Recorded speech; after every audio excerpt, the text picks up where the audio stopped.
The second book of Moses, called Exodus. These are the names of the children of Israel who came into Egypt. Each man came with his household, following Jacob. They were Reuben, Simeon, Levi, Judah, Issachar, Zebulun, Benjamin, Dan, Naphtali, Gad, and Asher. In total, 70 descendants of Jacob came to Egypt, where Joseph was already living. Joseph and all his brothers, along with that entire generation, passed away. But the children of Israel were fruitful, they multiplied greatly, became very strong, and the land was filled with them. Eventually, a new king came to power in Egypt, one who did not know Joseph. He said to his people, "Look, the Israelites are becoming too many and too strong for us. We must deal with them wisely, or else they will continue to grow, and if war breaks out, they might join our enemies, fight against us, and leave the country." So the Egyptians appointed taskmasters over them to oppress them with forced labor. They built treasure cities for Pharaoh, including Pithom and Ramses. But the more the Israelites were oppressed, the more they multiplied and spread. This made the Egyptians dread them even more. The Egyptians made the Israelites work hard and treated them harshly. They made their lives bitter with difficult labor, including making bricks and doing all kinds of work in the fields. The king of Egypt spoke to the Hebrew midwives, whose names were Shiphrah and Puah.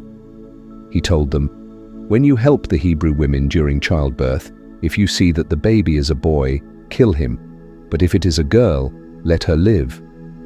However, the midwives feared God and did not do what the king of Egypt commanded. They let the boys live. The king of Egypt summoned the midwives and asked them, "Why have you done this and let the boys live?" The midwives answered Pharaoh, "The Hebrew women are not like the Egyptian women. They are strong and give birth before the midwives arrive." So God was kind to the midwives, and the people continued to multiply and become very strong. Because the midwives feared God, he gave them families of their own. Then Pharaoh gave this order to all his people: "Every Hebrew boy that is born must be thrown into the Nile, but let every girl live." A man from the tribe of Levi married a Levite woman. She became pregnant and gave birth to a son. When she saw that he was a fine child, she hid him for 3 months.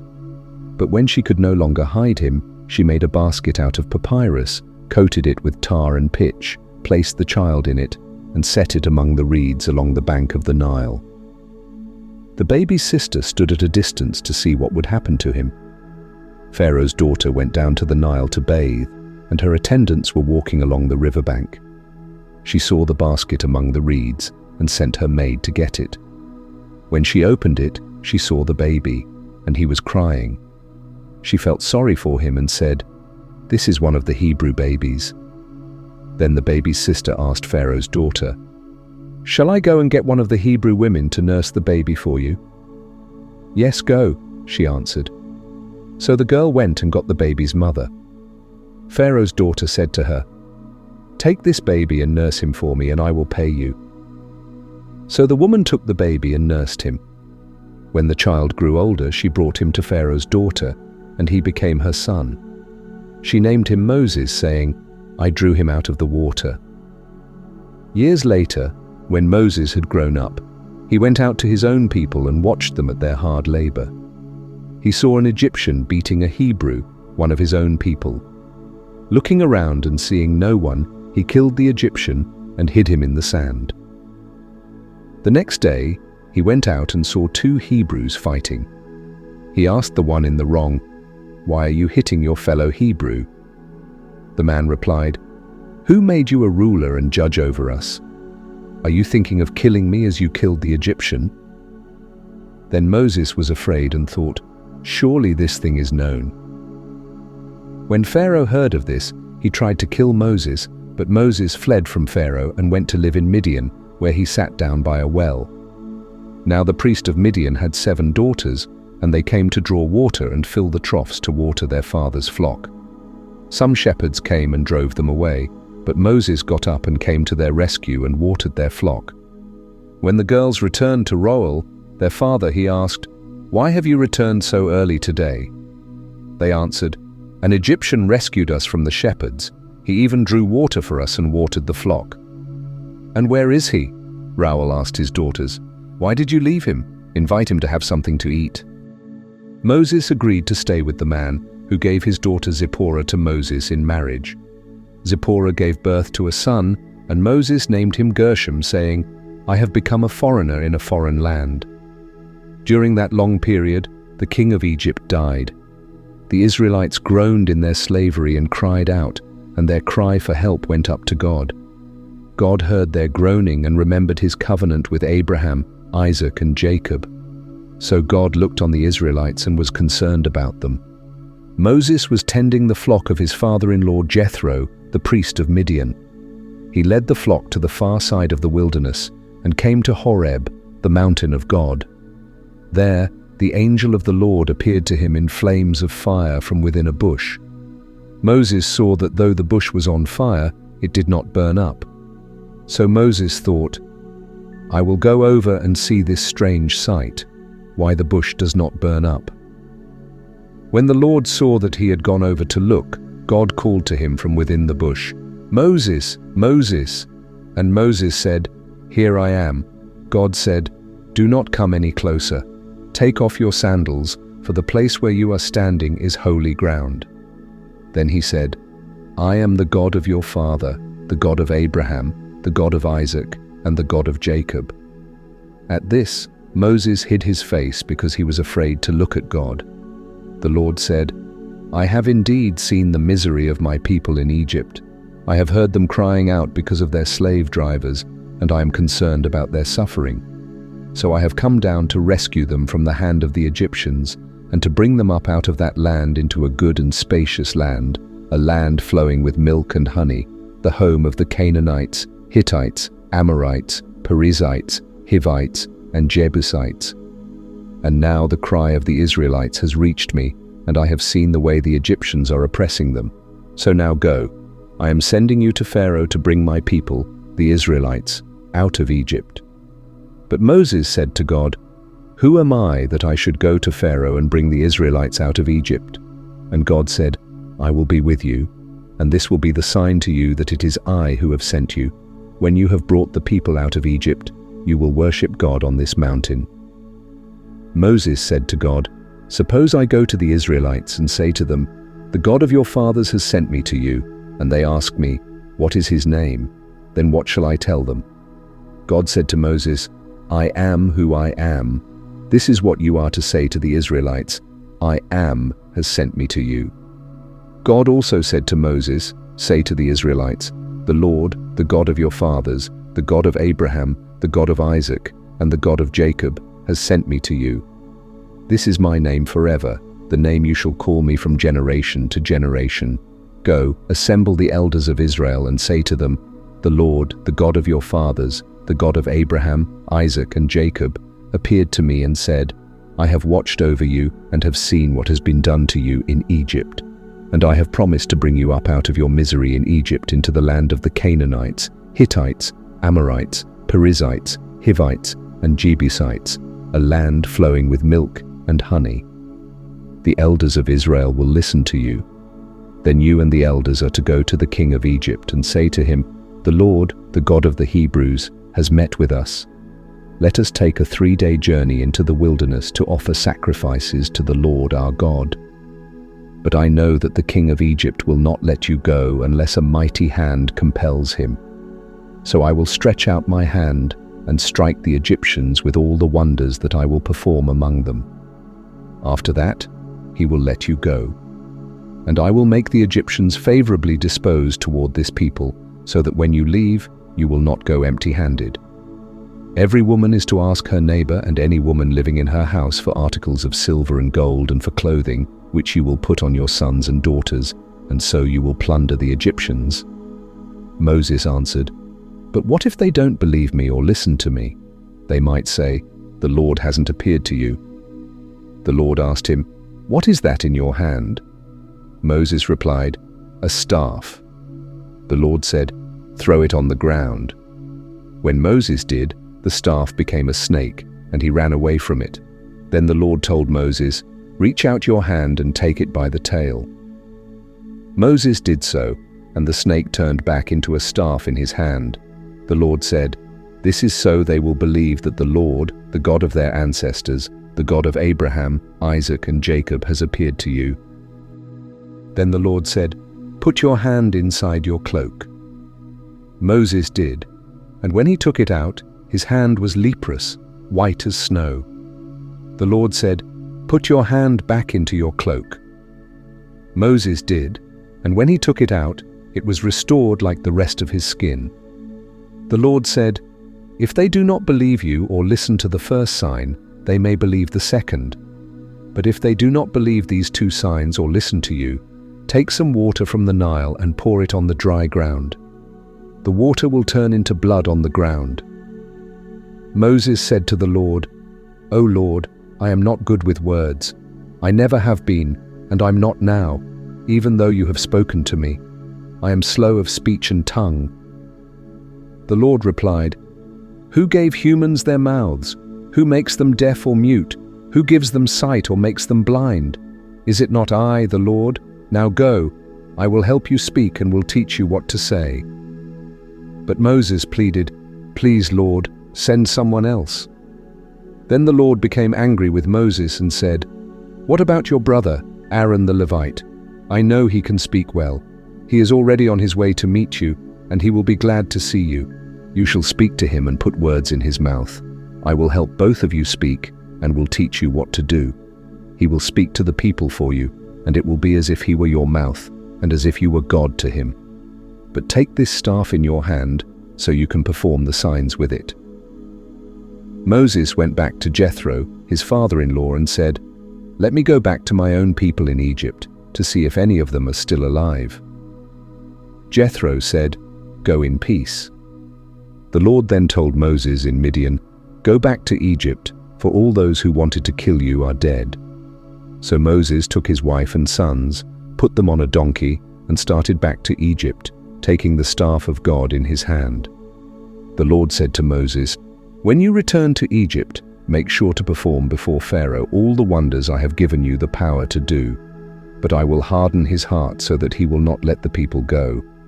Then say to Pharaoh, 'This is what the Lord says. Israel is my firstborn son, and I told you, let my son go, so he may worship me. But you refused to let him go, so I will kill your firstborn son.'" On the way to Egypt, at a place where they stopped for the night, the Lord met Moses and was about to kill him. But Zipporah took a sharp stone, cut off her son's foreskin, and touched Moses' feet with it. "Surely you are a bridegroom of blood to me," she said. So the Lord let him alone. At that time she said, "Bridegroom of blood," referring to circumcision. The Lord told Aaron, "Go into the wilderness to meet Moses." Aaron went, met Moses at the mountain of God, and kissed him. Moses told Aaron everything the Lord had sent him to say, and all the signs he had commanded him to perform. Then Moses and Aaron gathered all the elders of the Israelites. Aaron told them everything the Lord had spoken to Moses, and he performed the signs before the people. The people believed, and when they heard that the Lord was concerned about them and had seen their suffering, they bowed down and worshipped. Afterward, Moses and Aaron went to Pharaoh and said, "This is what the Lord, the God of Israel, says, 'Let my people go, so they may hold a festival to me in the wilderness.'" But Pharaoh said, "Who is the Lord, that I should obey him and let Israel go? I do not know the Lord, and will not let Israel go." Then they said, "The God of the Hebrews has met with us. Now let us take a 3-day journey into the wilderness to offer sacrifices to the Lord our God, or he may strike us with plagues or with the sword." But the king of Egypt said, "Moses and Aaron, why are you taking the people away from their labor? Get back to your work." Pharaoh added, "Look, the people of the land are now numerous, and you are stopping them from working." That same day, Pharaoh gave this order to the slave drivers and overseers in charge of the people.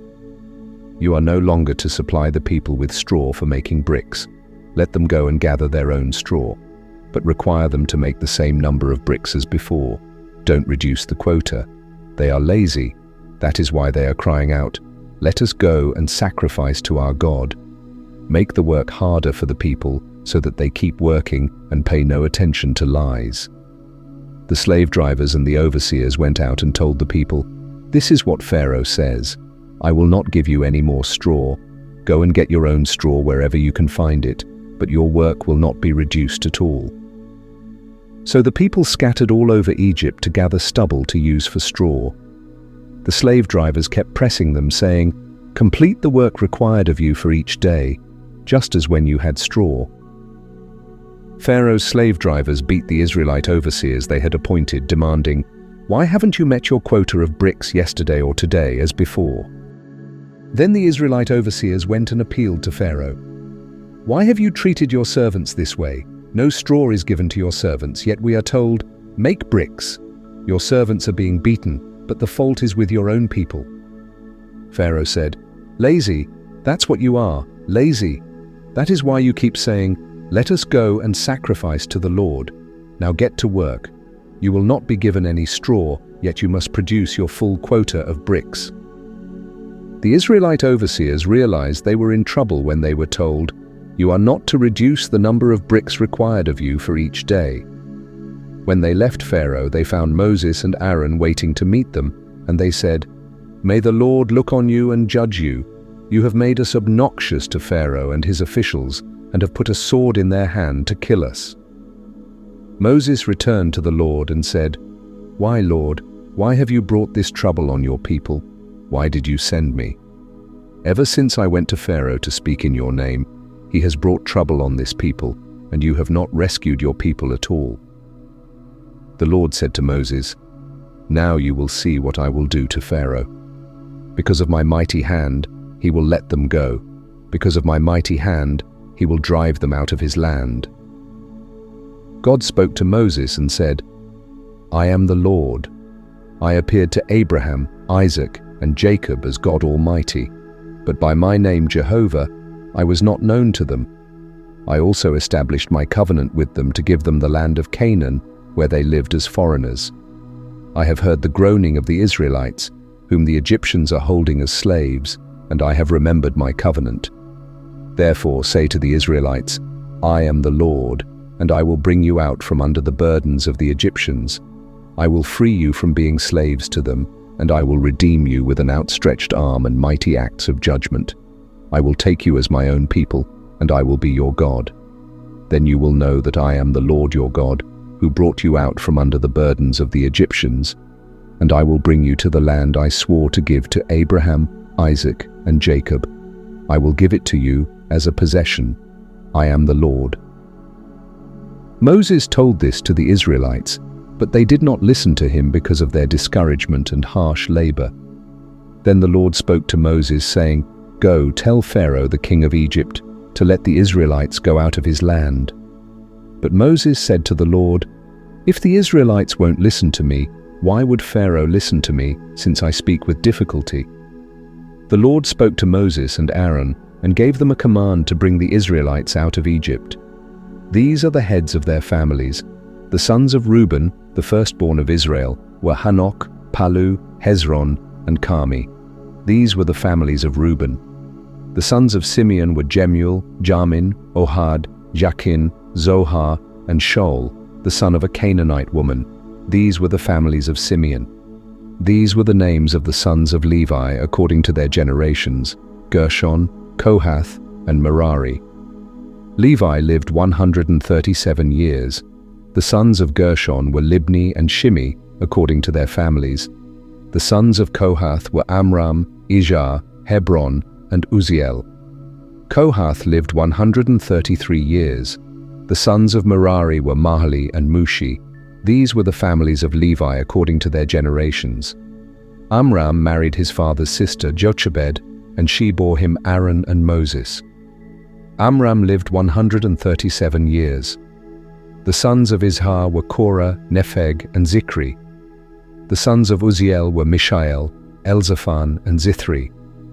Aaron married Elisheba, the daughter of Amminadab and sister of Nahshon, and she bore him Nadab, Abihu, Eleazar, and Ithamar. The sons of Korah were Asir, Elkanah, and Abiasaph. These were the families of the Korahites.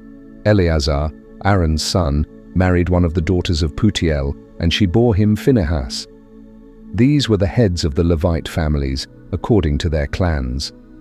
It was this Aaron and Moses to whom the Lord said, "Bring the Israelites out of Egypt by their divisions." They were the ones who spoke to Pharaoh, king of Egypt, about bringing the Israelites out of Egypt, this same Moses and Aaron. When the Lord spoke to Moses in Egypt, he said to him, "I am the Lord. Tell Pharaoh, the king of Egypt, everything I tell you." But Moses said to the Lord, "I speak with difficulty. How will Pharaoh listen to me?" The Lord said to Moses, "See, I have made you like God to Pharaoh, and your brother Aaron will be your prophet. You are to say everything I command you, and your brother Aaron is to tell Pharaoh to let the Israelites go out of his country. But I will harden Pharaoh's heart, and though I multiply my signs and wonders in Egypt, he will not listen to you. Then I will lay my hand on Egypt, and with mighty acts of judgment I will bring out my divisions, my people, the Israelites. And the Egyptians will know that I am the Lord when I stretch out my hand against Egypt and bring the Israelites out of it." Moses and Aaron did just as the Lord commanded them. Moses was 80 years old, and Aaron was 83 when they spoke to Pharaoh. The Lord said to Moses and Aaron, "When Pharaoh says to you, 'Perform a miracle,' then say to Aaron, 'Take your staff and throw it down before Pharaoh, and it will become a snake.'" So Moses and Aaron went to Pharaoh and did just as the Lord commanded. Aaron threw down his staff in front of Pharaoh and his officials, and it became a snake. Pharaoh then summoned wise men and sorcerers, and the Egyptian magicians also did the same things by their secret arts.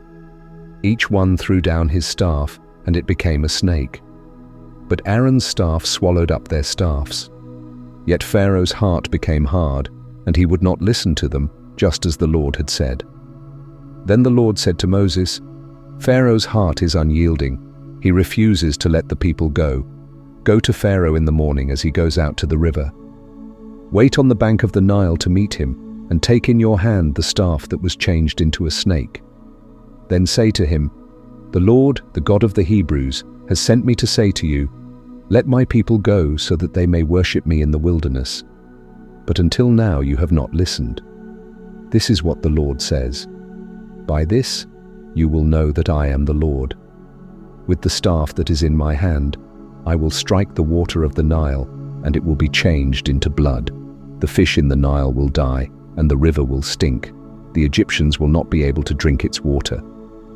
The Lord said to Moses, "Tell Aaron, take your staff and stretch out your hand over the waters of Egypt, over the streams and canals, over the ponds and all the reservoirs, and they will turn to blood. Blood will be everywhere in Egypt, even in vessels of wood and stone." Moses and Aaron did just as the Lord had commanded. He raised his staff in the presence of Pharaoh and his officials and struck the water of the Nile, and all the water was changed into blood. The fish in the Nile died, and the river smelled so bad that the Egyptians could not drink its water. Blood was everywhere in Egypt. But the Egyptian magicians did the same things by their secret arts, and Pharaoh's heart was hard, and he would not listen to Moses and Aaron, just as the Lord had said. Instead, he turned and went into his palace and did not take even this to heart. And all the Egyptians dug along the Nile to get drinking water because they could not drink the water of the river. 7 days passed after the Lord struck the Nile. The Lord spoke to Moses, saying, "Go to Pharaoh and tell him, 'This is what the Lord says, let my people go so they can serve me. If you refuse to let them go, I will bring a plague of frogs on your entire country. The river will swarm with frogs that will come into your house, your bedroom, your bed, the houses of your servants, your ovens, and your kneading bowls. The frogs will come up on you, your people, and all your servants." The Lord then told Moses, "Tell Aaron to stretch out his hand with his staff over the streams, rivers, and ponds, and make frogs come up on the land of Egypt." Aaron stretched out his hand over the waters of Egypt, and frogs came up and covered the land. But the magicians of Egypt did the same by their secret arts, and they also brought up frogs on the land. Pharaoh then summoned Moses and Aaron and said, "Pray to the Lord to take the frogs away from me and my people, and I will let your people go to offer sacrifices to the Lord." Moses responded, "I leave it to you to set the time for me to pray for you, your officials, and your people, so that you and your houses will be rid of the frogs, except for those that remain in the river." Pharaoh said, "Tomorrow." Moses replied, "It will be as you say, so that you may know there is no one like the Lord our God. The frogs will leave you and your houses, your officials, and your people. They will remain only in the river." Moses and Aaron left Pharaoh, and Moses prayed to the Lord about the frogs he had brought on Pharaoh. The Lord did what Moses asked. The frogs died in the houses, in the courtyards, and in the fields. The people piled them into heaps, and the land reeked of them. But when Pharaoh saw that there was relief, he hardened his heart and did not listen to them, just as the Lord had said. The Lord then told Moses to tell Aaron, "Stretch out your staff and strike the dust of the ground, and throughout the land of Egypt the dust will become gnats." They did this, and when Aaron stretched out his hand with the staff and struck the dust of the ground, gnats came on people and animals. All the dust throughout the land of Egypt became gnats. But when the magicians tried to produce gnats by their secret arts, they could not. The gnats were on people and animals. The magicians said to Pharaoh, "This is the finger of God." But Pharaoh's heart was hard, and he would not listen, just as the Lord had said. Then the Lord said to Moses, "Get up early in the morning and confront Pharaoh as he goes to the river, and say to him, 'This is what the Lord says, let my people go so that they may worship me. If you do not let my people go, I will send swarms of flies on you, your officials, your people, and your houses. The houses of the Egyptians will be full of flies, and even the ground will be covered with them. But on that day I will deal differently with the land of Goshen, where my people live. No swarms of flies will be there, so you will know that I, the Lord, am in this land. I will make a distinction between my people and your people. This sign will occur tomorrow." And the Lord did so. Dense swarms of flies poured into Pharaoh's palace and into the houses of his officials. Throughout Egypt, the land was ruined by the flies. Then Pharaoh summoned Moses and Aaron and said, "Go, sacrifice to your God here in the land." But Moses said, "That would not be right. The sacrifices we offer the Lord our God would be detestable to the Egyptians. And if we offer sacrifices that are detestable in their eyes, will they not stone us? We must take a 3-day journey into the wilderness to offer sacrifices to the Lord our God, as he commands us." Pharaoh said, "I will let you go to offer sacrifices to the Lord your God in the wilderness, but you must not go very far. Now pray for me." Moses answered, "As soon as I leave you, I will pray to the Lord, and tomorrow the flies will leave Pharaoh, his officials, and his people. But Pharaoh must not act deceitfully again by not letting the people go to offer sacrifices to the Lord." Then Moses left Pharaoh and prayed to the Lord, and the Lord did what Moses asked. The flies left Pharaoh, his officials, and his people. Not a single fly remained. But Pharaoh hardened his heart this time also, and would not let the people go. Then the Lord said to Moses, "Go to Pharaoh and tell him, 'This is what the Lord, the God of the Hebrews, says, let my people go so that they may worship me. If you refuse to let them go and continue to hold them back, the hand of the Lord will bring a terrible plague on your livestock in the field, on your horses, donkeys, camels, cattle, sheep, and goats. But the Lord will make a distinction between the livestock of Israel and that of Egypt, so that no animal belonging to the Israelites will die.' The Lord set a time and said, 'Tomorrow the Lord will do this in the land.' And the next day the Lord did it. All the livestock of the Egyptians died, but not one animal belonging to the Israelites died. Pharaoh sent men to investigate and found that not even one of the animals of the Israelites had died, yet his heart was unyielding, and he would not let the people go. Then the Lord said to Moses and Aaron, "Take handfuls of soot from a furnace and have Moses toss it into the air in the presence of Pharaoh. It will become fine dust over the whole land of Egypt, and festering boils will break out on people and animals throughout the land." So they took soot from a furnace and stood before Pharaoh. Moses tossed it into the air, and festering boils broke out on people and animals. The magicians could not stand before Moses because of the boils that were on them and on all the Egyptians. But the Lord hardened Pharaoh's heart, and he would not listen to Moses and Aaron, just as the Lord had said to Moses. Then the Lord said to Moses, "Get up early in the morning, confront Pharaoh and say to him, 'This is what the Lord, the God of the Hebrews, says, Let my people go so that they may worship me, or this time I will send the full force of my plagues against you and your officials and your people, so you may know that there is no one like me in all the earth. For by now I could have stretched out my hand and struck you and your people with a plague that would have wiped you off the earth. But I have raised you up for this very purpose, that I might show you my power, and that my name might be proclaimed in all the earth. You still set yourself against my people and will not let them go. Therefore, at this time tomorrow, I will send the worst hailstorm that has ever fallen on Egypt, from the day it was founded until now.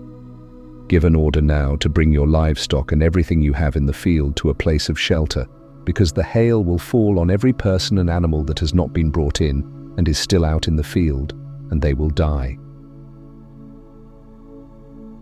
Those officials of Pharaoh who feared the word of the Lord hurried to bring their slaves and their livestock inside, but those who ignored the word of the Lord left their slaves and livestock in the field.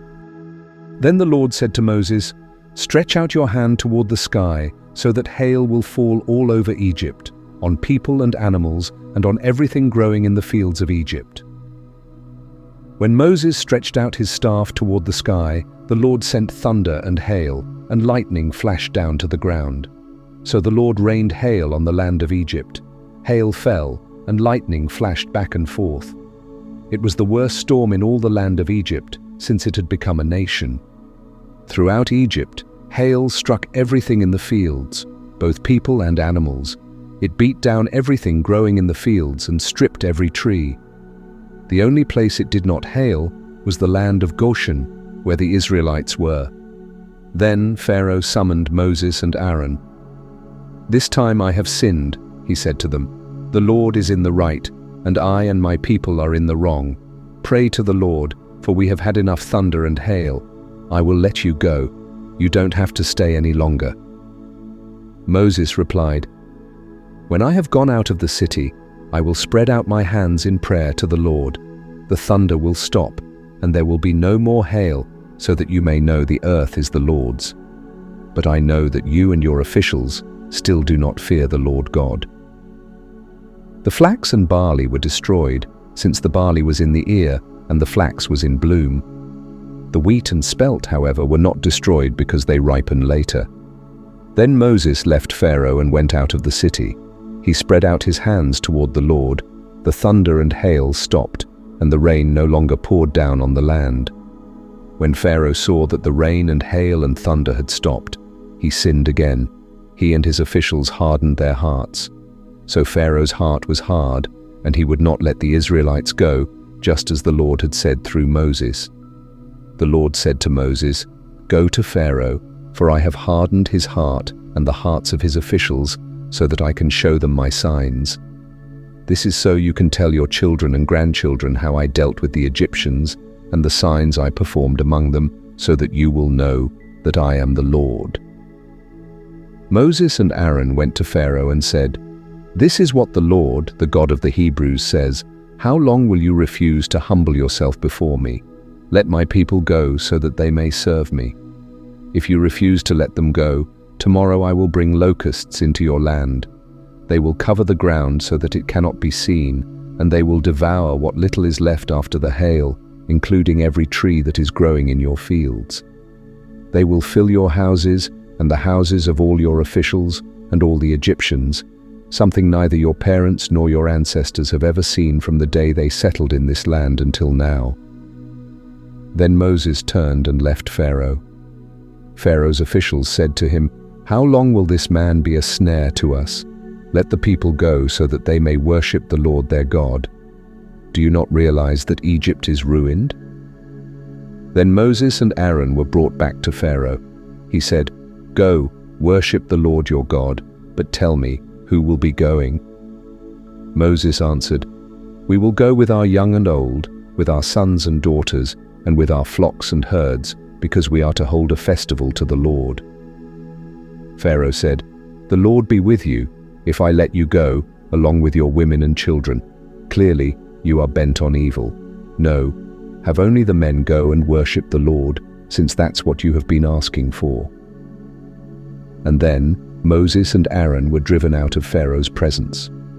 The Lord said to Moses, "Stretch out your hand over Egypt, so that locusts swarm over the land and devour everything growing in the fields, everything left by the hail." So Moses stretched out his staff over Egypt, and the Lord made an east wind blow across the land all that day and all that night. By morning, the wind had brought the locusts. They invaded all of Egypt and settled down in every area of the country in great numbers. Never before had there been such a plague of locusts, nor will there ever be again. They covered all the ground until it was black. They devoured all that was left after the hail, everything growing in the fields and the fruit on the trees. Nothing green remained on tree or plant in all the land of Egypt. Pharaoh quickly summoned Moses and Aaron and said, "I have sinned against the Lord your God and against you. Now forgive my sin once more and pray to the Lord your God to take this deadly plague away from me." Moses then left Pharaoh and prayed to the Lord, and the Lord changed the wind to a very strong west wind, which caught up the locusts and carried them into the Red Sea. Not a single locust was left anywhere in Egypt, but the Lord hardened Pharaoh's heart, and he would not let the Israelites go. Then the Lord said to Moses, "Stretch out your hand toward the sky, so that darkness spreads over Egypt, darkness that can be felt." So Moses stretched out his hand toward the sky, and total darkness covered all Egypt for 3 days. No one could see anyone else or move about for 3 days. Yet all the Israelites had light in the places where they lived. Then Pharaoh summoned Moses and said, "Go, worship the Lord. Even your women and children may go with you. Only leave your flocks and herds behind." But Moses said, "You must allow us to have sacrifices and burnt offerings to present to the Lord our God. Our livestock too must go with us. Not a hoof is to be left behind. We have to use some of them in worshipping the Lord our God, and until we get there, we will not know what we are to use to worship the Lord." But the Lord hardened Pharaoh's heart, and he was not willing to let them go. Pharaoh said to Moses, "Get out of my sight. Make sure you do not appear before me again. The day you see my face, you will die." "Just as you say," Moses replied, "I will never appear before you again." Then the Lord said to Moses, "I will bring one more plague on Pharaoh and Egypt. After that, he will let you go from here, and when he does, he will drive you out completely. Tell the people that men and women alike are to ask their neighbors for articles of silver and gold." The Lord made the Egyptians favorably disposed toward the people, and Moses himself was highly regarded in Egypt by Pharaoh's officials and by the people. So Moses said, "This is what the Lord says. About midnight, I will go throughout Egypt. Every firstborn son in Egypt will die, from the firstborn son of Pharaoh, who sits on the throne, to the firstborn son of the female slave, who is at her hand mill, and all the firstborn of the cattle as well. There will be loud wailing throughout Egypt, worse than there has ever been or ever will be again. But among the Israelites, not even a dog will bark at any person or animal. Then you will know that the Lord makes a distinction between Egypt and Israel. All these officials of yours will come to me, bowing down before me and saying, 'Go, you and all the people who follow you.' After that, I will leave." Then Moses, hot with anger, left Pharaoh. The Lord had said to Moses, "Pharaoh will refuse to listen to you, so that my wonders may be multiplied in Egypt." Moses and Aaron performed all these wonders before Pharaoh, but the Lord hardened Pharaoh's heart, and he would not let the Israelites go out of his country. The Lord spoke to Moses and Aaron in Egypt, saying, "This month will be the beginning of months for you.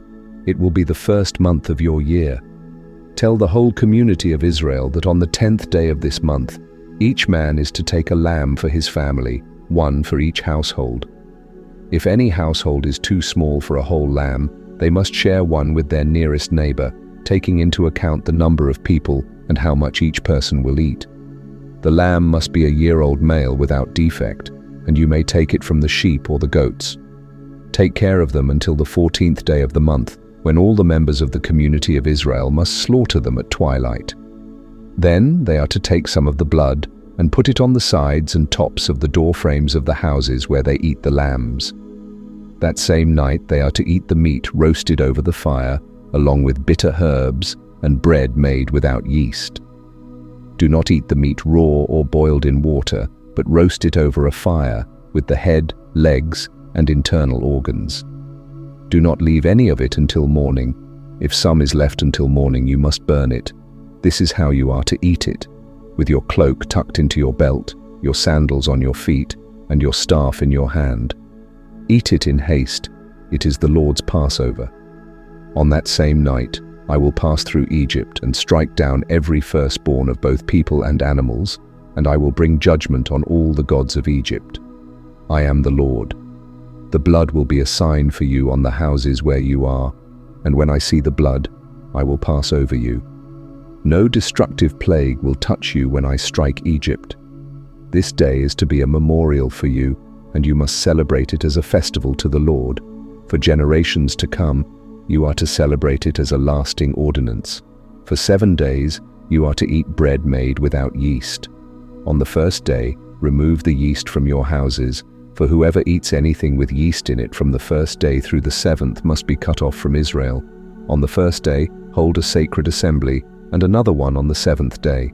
Do no work at all on these days, except to prepare food for everyone to eat. That is all you may do. Celebrate the festival of unleavened bread, because it was on this very day that I brought your divisions out of Egypt. Celebrate this day as a lasting ordinance for the generations to come. In the first month, on the 14th day of the month, in the evening, you are to eat bread made without yeast until the evening of the 21st day. For 7 days, no yeast is to be found in your houses. Anyone, whether foreigner or native-born, who eats anything with yeast in it must be cut off from the community of Israel. Eat nothing made with yeast. Wherever you live, you must eat unleavened bread. Then Moses summoned all the elders of Israel and said to them, "Go at once and select the animals for your families and slaughter the Passover lamb. Take a bunch of hyssop, dip it into the blood in the basin, and put some of the blood on the top and on both sides of the doorframe. None of you shall go out of the door of your house until morning. When the Lord goes through the land to strike down the Egyptians, he will see the blood on the top and sides of the doorframe and will pass over that doorway, and he will not permit the destroyer to enter your houses and strike you down. Obey these instructions as a lasting ordinance for you and your descendants. When you enter the land that the Lord will give you as he promised, observe this ceremony. And when your children ask you, 'What does this ceremony mean to you?' tell them, 'It is the Passover sacrifice to the Lord, who passed over the houses of the Israelites in Egypt and spared our homes when he struck down the Egyptians.' Then the people bowed down and worshipped. The Israelites did just what the Lord commanded Moses and Aaron. At midnight, the Lord struck down all the firstborn in Egypt, from the firstborn of Pharaoh, who sat on the throne, to the firstborn of the prisoner in the dungeon, and the firstborn of all the livestock as well. Pharaoh and all his officials and all the Egyptians got up during the night, and there was loud wailing in Egypt, for there was not a house without someone dead. Pharaoh summoned Moses and Aaron during the night and said, "Up, leave my people, you and the Israelites. Go, worship the Lord as you have requested. Take your flocks and herds as you have said, and go, and also bless me." The Egyptians urged the people to hurry and leave the country. "For otherwise," they said, "we will all die." So the people took their dough before the yeast was added and carried it on their shoulders in kneading troughs wrapped in clothing. The Israelites did as Moses instructed and asked the Egyptians for articles of silver and gold and for clothing. The Lord had made the Egyptians favorably disposed toward the people, and they gave them what they asked for, so they plundered the Egyptians. The Israelites journeyed from Ramesses to Sukkoth. There were about 600,000 men on foot, besides women and children. Many other people went up with them, and also large droves of livestock, both flocks and herds. With the dough the Israelites had brought from Egypt, they baked loaves of unleavened bread. The dough was without yeast because they had been driven out of Egypt and did not have time to prepare food for themselves. Now the length of time the Israelite people lived in Egypt was 430 years. At the end of the 430 years, to the very day, all the Lord's divisions left Egypt. Because the Lord kept vigil that night to bring them out of Egypt, on this night, all the Israelites are to keep vigil to honor the Lord for the generations to come. The Lord said to Moses and Aaron, "These are the regulations for the Passover meal. No foreigner may eat it. Any slave you have bought may eat it after you have circumcised him, but a temporary resident or a hired worker may not eat it. It must be eaten inside the house. Take none of the meat outside the house. Do not break any of the bones. The whole community of Israel must celebrate it. A foreigner residing among you who wants to celebrate the Lord's Passover must have all the males in his household circumcised. Then he may take part like one born in the land. No uncircumcised male may eat it. The same law applies both to the native-born and to the foreigner residing among you." All the Israelites did just what the Lord had commanded Moses and Aaron. And on that very day, the Lord brought the Israelites out of Egypt by their divisions. The Lord said to Moses, "Consecrate to me every firstborn male. The first offspring of every womb among the Israelites belongs to me, whether human or animal." Then Moses said to the people, "Remember this day, the day you came out of Egypt, out of the land of slavery, because the Lord brought you out of it with a mighty hand. Eat nothing containing yeast. Today, in the month of Abib, you are leaving. When the Lord brings you into the land of the Canaanites, Hittites, Amorites, Hivites, and Jebusites, the land he swore to your ancestors to give you, a land flowing with milk and honey, you are to observe this ceremony in this month. For 7 days, eat bread made without yeast, and on the 7th day, hold a festival to the Lord. Eat unleavened bread during those 7 days. Nothing with yeast in it is to be seen among you, nor shall any yeast be seen anywhere within your borders. On that day, tell your son, I do this because of what the Lord did for me when I came out of Egypt. This observance will be for you like a sign on your hand and a reminder on your forehead that this law of the Lord is to be on your lips. For the Lord brought you out of Egypt with his mighty hand. You must keep this ordinance at the appointed time year after year. After the Lord brings you into the land of the Canaanites and gives it to you, as he promised on oath to you and your ancestors, you are to give over to the Lord the first offspring of every womb. All the firstborn males of your livestock belong to the Lord. Redeem with a lamb every firstborn donkey, but if you do not redeem it, break its neck. Redeem every firstborn among your sons. In the days to come, when your son asks you, "What does this mean?" say to him, "With a mighty hand, the Lord brought us out of Egypt, out of the land of slavery. When Pharaoh stubbornly refused to let us go, the Lord killed the firstborn of both people and animals in Egypt. This is why I sacrifice to the Lord the first male offspring of every womb and redeem each of my firstborn sons. And it will be like a sign on your hand and a symbol on your forehead that the Lord brought us out of Egypt with his mighty hand." When Pharaoh let the people go, God did not lead them on the road through the Philistine country, though that was shorter. For God said, if they face war, they might change their minds and return to Egypt. So God led the people around by the desert road toward the Red Sea. The Israelites went up out of Egypt ready for battle. Moses took the bones of Joseph with him because Joseph had made the Israelites swear an oath. He had said, "God will surely come to your aid, and then you must carry my bones up with you from this place." After leaving Succoth, they camped at Etham on the edge of the desert. By day, the Lord went ahead of them in a pillar of cloud to guide them on their way, and by night in a pillar of fire to give them light, so that they could travel by day or night. Neither the pillar of cloud by day, nor the pillar of fire by night, left its place in front of the people. The Lord spoke to Moses, saying, "Tell the Israelites to turn back and camp near Pi-hahiroth, between Migdol and the sea, directly opposite Baal-zephon. Camp there by the sea. Pharaoh will think the Israelites are wandering around the land in confusion, hemmed in by the desert. I will harden Pharaoh's heart, and he will pursue them. But I will gain glory for myself through Pharaoh and all his army, and the Egyptians will know that I am the Lord." So the Israelites did this. When the king of Egypt was told that the people had fled, Pharaoh and his officials changed their minds about them and said, "What have we done? We have let the Israelites go and have lost their services." So Pharaoh had his chariot made ready and took his army with him. He took 600 of the best chariots, along with all the other chariots of Egypt, with officers over all of them. The Lord hardened the heart of Pharaoh, king of Egypt, so that he pursued the Israelites, who were marching out boldly. The Egyptians, all Pharaoh's horses and chariots, horsemen and troops, pursued the Israelites and overtook them as they camped by the sea near Pi-hahiroth, opposite Baal-zephon. As Pharaoh approached, the Israelites looked up, and there were the Egyptians marching after them. They were terrified and cried out to the Lord. They said to Moses, "Was it because there were no graves in Egypt that you brought us to the desert to die? What have you done to us by bringing us out of Egypt?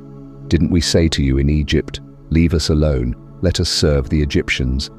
It would have been better for us to serve the Egyptians than to die in the desert." Moses answered the people, "Do not be afraid. Stand firm, and you will see the deliverance the Lord will bring you today. The Egyptians you see today, you will never see again.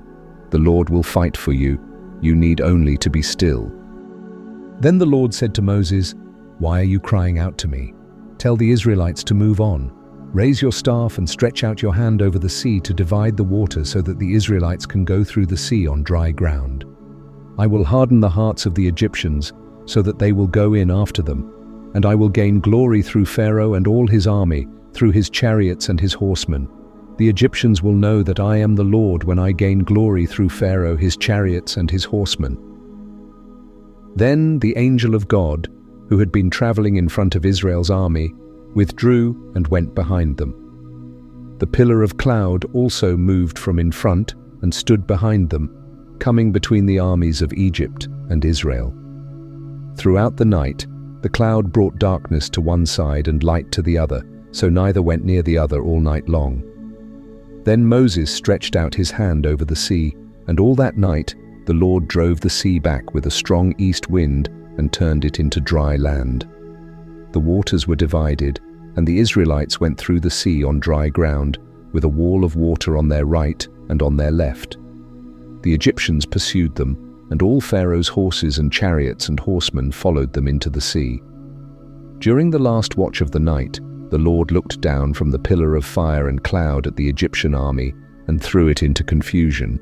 He jammed the wheels of their chariots so that they had difficulty driving, and the Egyptians said, "Let's get away from the Israelites. The Lord is fighting for them against Egypt." Then the Lord said to Moses, "Stretch out your hand over the sea so that the waters may flow back over the Egyptians and their chariots and horsemen." Moses stretched out his hand over the sea, and at daybreak the sea went back to its place. The Egyptians were fleeing toward it, and the Lord swept them into the sea. The water flowed back and covered the chariots and horsemen, the entire army of Pharaoh that had followed the Israelites into the sea. Not one of them survived. But the Israelites went through the sea on dry ground, with a wall of water on their right and on their left. That day, the Lord saved Israel from the hands of the Egyptians, and Israel saw the Egyptians lying dead on the shore. And when the Israelites saw the mighty hand of the Lord displayed against the Egyptians, the people feared the Lord and put their trust in him and in Moses, his servant.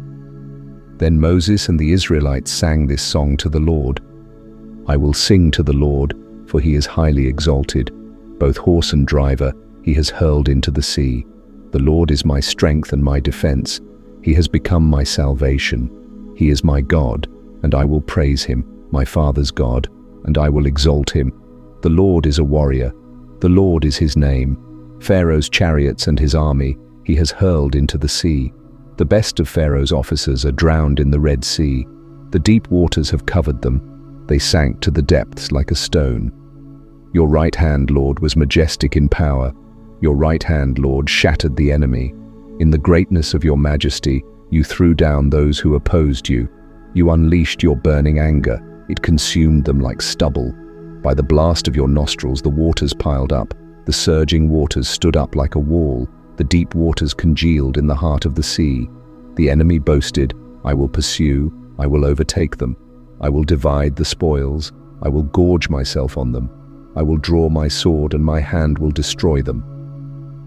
But you blew with your breath, and the sea covered them. They sank like lead in the mighty waters. Who among the gods is like you, Lord? Who is like you, majestic in holiness, awesome in glory, working wonders? You stretch out your right hand, and the earth swallows your enemies. In your unfailing love, you will lead the people you have redeemed. In your strength, you will guide them to your holy dwelling. The nations will hear and tremble. Anguish will grip the people of Philistia. The chiefs of Edom will be terrified. The leaders of Moab will be seized with trembling. The people of Canaan will melt away. Terror and dread will fall on them. By the power of your arm, they will be as still as a stone, until your people pass by, Lord, until the people you bought pass by. You will bring them in and plant them on the mountain of your inheritance, the place, Lord, you made for your dwelling, the sanctuary, Lord, your hands established. The Lord reigns forever and ever. When Pharaoh's horses, chariots, and horsemen went into the sea, the Lord brought the waters of the sea back over them, but the Israelites walked through the sea on dry ground. Then Miriam the prophet, Aaron's sister, took a timbrel in her hand, and all the women followed her, with timbrels and dancing. Miriam sang to them, Sing to the Lord, for he is highly exalted. Both horse and driver he has hurled into the sea. Then Moses led Israel from the Red Sea, and they went into the desert of Shur. For 3 days they traveled in the desert without finding water. When they came to Marah, they could not drink its water because it was bitter. That is why the place is called Marah. So the people grumbled against Moses, saying, What are we to drink? Moses cried out to the Lord, and the Lord showed him a piece of wood. He threw it into the water, and the water became fit to drink. There, the Lord issued a ruling and instruction for them and put them to the test. He said, If you listen carefully to the Lord your God and do what is right in his eyes, if you pay attention to his commands and keep all his decrees, I will not bring on you any of the diseases I brought on the Egyptians, for I am the Lord who heals you. Then they came to Elim, where there were 12 springs and 70 palm trees, and they camped there near the water. The Israelites left Elim, and the whole community traveled to the wilderness of Sin, which is between Elim and Sinai. This happened on the 15th day of the 2nd month after they left Egypt. The entire community of Israelites complained against Moses and Aaron in the wilderness. They said, If only we had died by the Lord's hand in Egypt. There we sat by pots of meat and ate all the bread we wanted, but you have brought us into this wilderness to starve us all to death. Then the Lord said to Moses, I will rain down bread from heaven for you. The people are to go out each day and gather enough for that day. In this way, I will test them to see if they will follow my instructions. On the 6th day, they are to prepare what they bring in, and it will be twice as much as they gather on the other days. So Moses and Aaron said to all the Israelites, In the evening you will know that it was the Lord who brought you out of Egypt, and in the morning you will see the glory of the Lord, because he has heard your complaints against him. Who are we that you should complain against us? Moses also said, The Lord will give you meat to eat in the evening and all the bread you want in the morning, because he has heard your complaints against him. Who are we? You are not grumbling against us, but against the Lord. Then Moses told Aaron, Say to the entire community of Israelites, Come before the Lord, for he has heard your complaints. While Aaron was speaking to the whole community, they looked toward the wilderness, and there was the glory of the Lord appearing in the cloud. The Lord said to Moses, I have heard the complaints of the Israelites. Tell them, at twilight you will eat meat, and in the morning you will be filled with bread. Then you will know that I am the Lord your God." That evening, quails came and covered the camp, and in the morning there was a layer of dew around the camp. When the dew was gone, thin flakes like frost appeared on the ground. When the Israelites saw it, they asked each other, "What is it?" because they did not know what it was. Moses told them, "It is the bread the Lord has given you to eat. This is what the Lord has commanded. Each one is to gather as much as they need, about an omer for each person you have in your tent." The Israelites did as they were told. Some gathered much, some little. And when they measured it by the omer, the one who gathered much did not have too much, and the one who gathered little did not have too little. Everyone had gathered just as much as they needed. Then Moses said to them, "No one is to keep any of it until morning." However, some of them did not listen and kept part of it until morning, but it was full of maggots and began to smell. So Moses was angry with them. Each morning, everyone gathered as much as they needed, and when the sun grew hot, it melted away. On the 6th day, they gathered twice as much, 2 omers for each person, and the leaders of the community came and reported this to Moses. He said to them, "This is what the Lord commanded. Tomorrow is to be a day of rest, a holy Sabbath to the Lord. So bake what you want to bake and boil what you want to boil. Save whatever is left and keep it until morning." So they saved it until morning, as Moses commanded, and it did not stink or get maggots in it. "Eat it today," Moses said, "because today is a Sabbath to the Lord. You will not find any of it on the ground today. 6 days you are to gather it, but on the 7th day, the Sabbath, there will not be any." Nevertheless, some of the people went out on the 7th day to gather it, but they found none. Then the Lord said to Moses, "How long will you refuse to keep my commands and my instructions? Bear in mind that the Lord has given you the Sabbath. That is why on the 6th day he gives you bread for 2 days. Everyone is to stay where they are on the 7th day. No one is to go out." So the people rested on the 7th day. The Israelites called the bread manna. It was white like coriander seed and tasted like wafers made with honey. Moses said, "This is what the Lord has commanded. Take an omer of manna and keep it for the generations to come, so that they can see the bread I gave you to eat in the wilderness when I brought you out of Egypt." So Moses said to Aaron, "Take a jar and put an omer of manna in it. Then place it before the Lord to be kept for the generations to come." As the Lord commanded Moses, Aaron put the manna with the tablets of the covenant law, so that it might be preserved. The Israelites ate manna for 40 years, until they came to a land that was settled.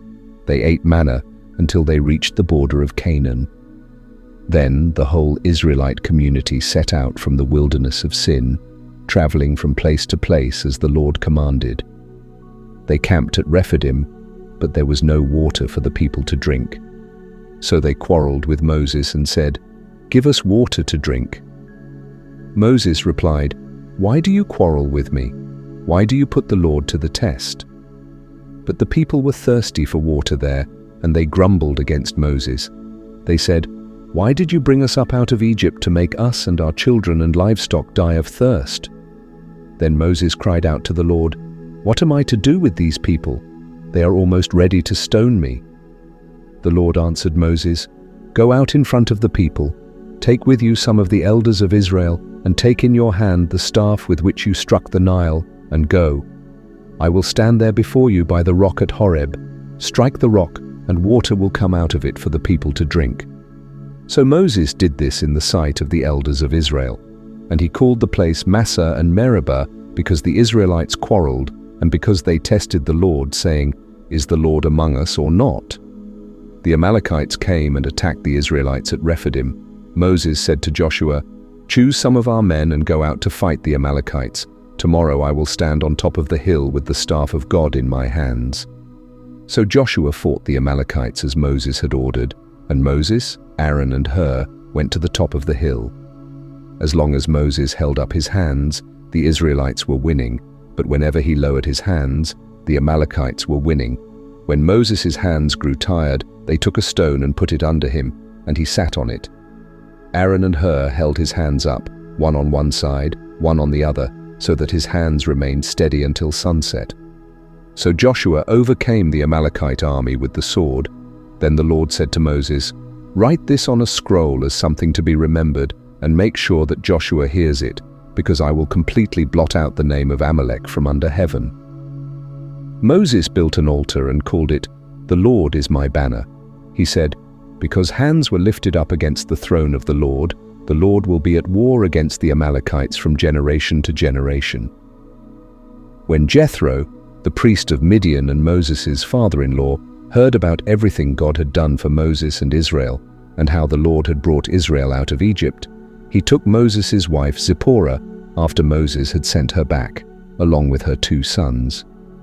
One son was named Gershom, because Moses had said, "I have been a stranger in a foreign land," and the other was named Eleazar, because Moses said, "The God of my father was my help and delivered me from the sword of Pharaoh." Jethro, along with Moses' sons and wife, came to Moses in the wilderness where he was camped at the mountain of God. He sent a message to Moses saying, "I, your father-in-law Jethro, am coming to you with your wife and her 2 sons." Moses went out to meet his father-in-law, bowed down and kissed him. They greeted each other and then went into the tent. Moses told Jethro everything the Lord had done to Pharaoh and the Egyptians for Israel's sake, all the hardships they had faced on the way, and how the Lord had saved them. Jethro was delighted to hear about all the good things the Lord had done for Israel in rescuing them from the hand of the Egyptians. Jethro said, "Praise be to the Lord, who has rescued you from the hand of the Egyptians and of Pharaoh, and who has rescued the people from the hand of the Egyptians. Now I know that the Lord is greater than all other gods, for he did this to those who treated Israel arrogantly." Jethro then brought a burnt offering and other sacrifices to God, and Aaron came with all the elders of Israel to eat bread with Moses' father-in-law in the presence of God.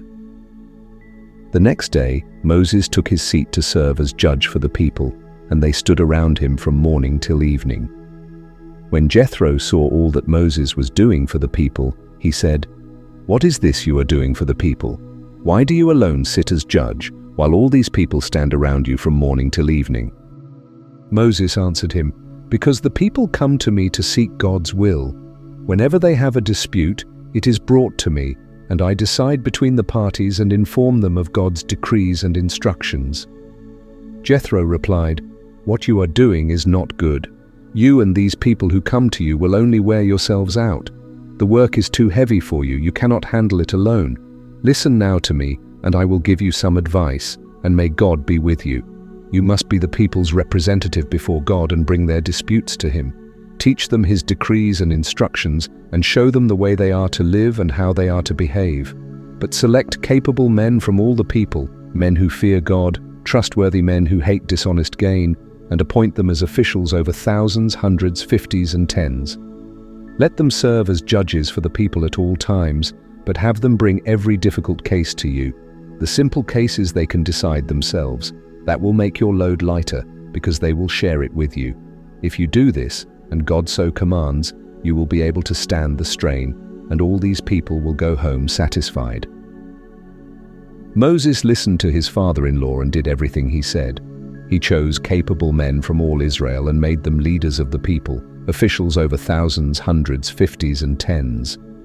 They served as judges for the people at all times. The hard cases they brought to Moses, but the simple ones they decided themselves.